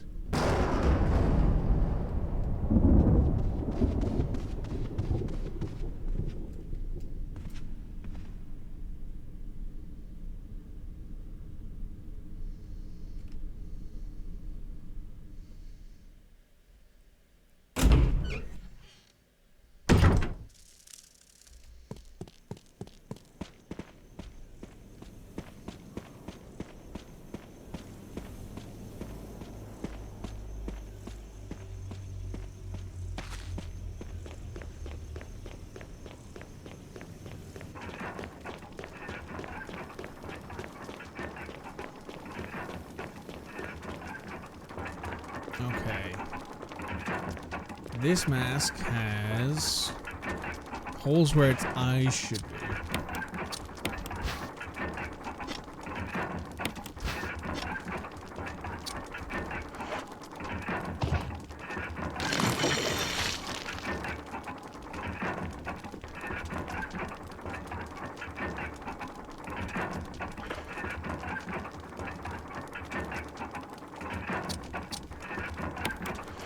And this one.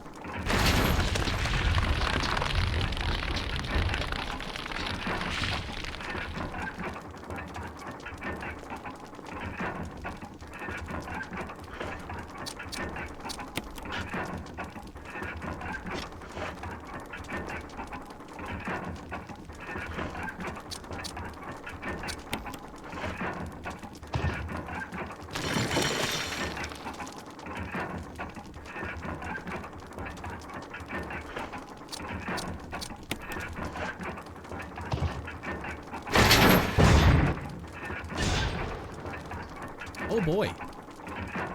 Anyone want a tea? You know what? I'm good.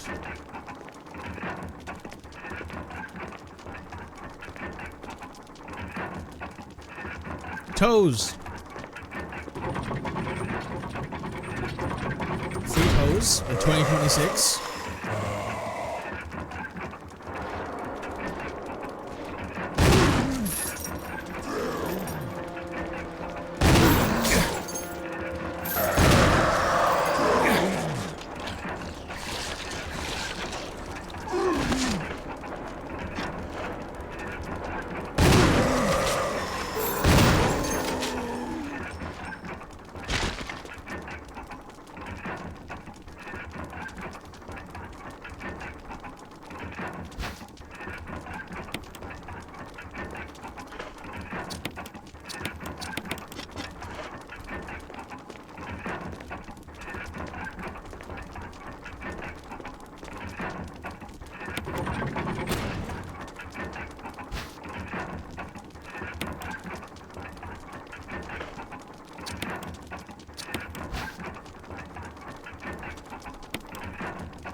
All right, not bad.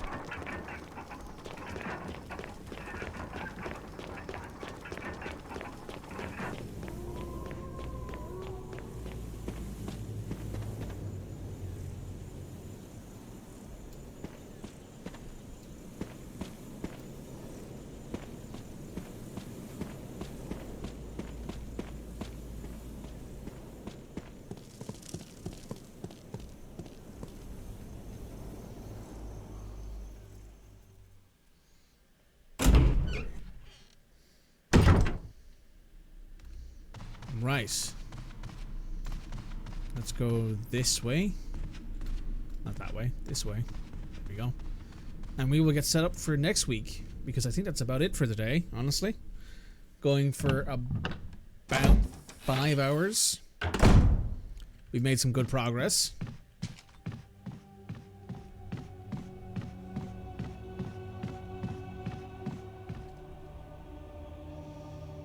We'll head back down to the room down here, because looking at the guide here, where we need to go next is actually just along from here.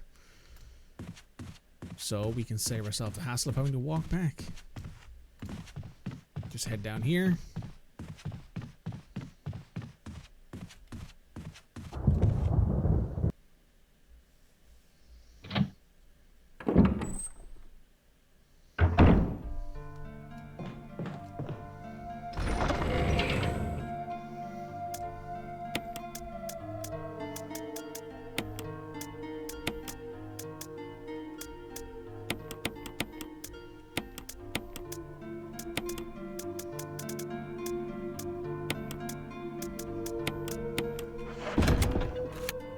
But you know what, before I do that, just because it might be helpful in the future, I am going to go ahead and open up that little doorway that we had here.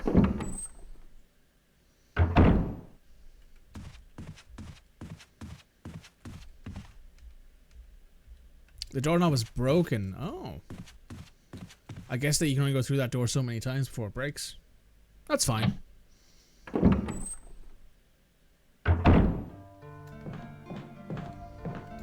we will go ahead then, and I will pop this old key back into the box. And I will go ahead and save, and we will call the first episode of Resident Evil 1 HD here for the day. So make sure you guys hit that like button, make sure you comment, make sure you subscribe to the channel, and we'll be back next week for another episode of Resident Evil 1. Sorry, I'm used to the old Resident Evil outro. See you guys then. Bye now.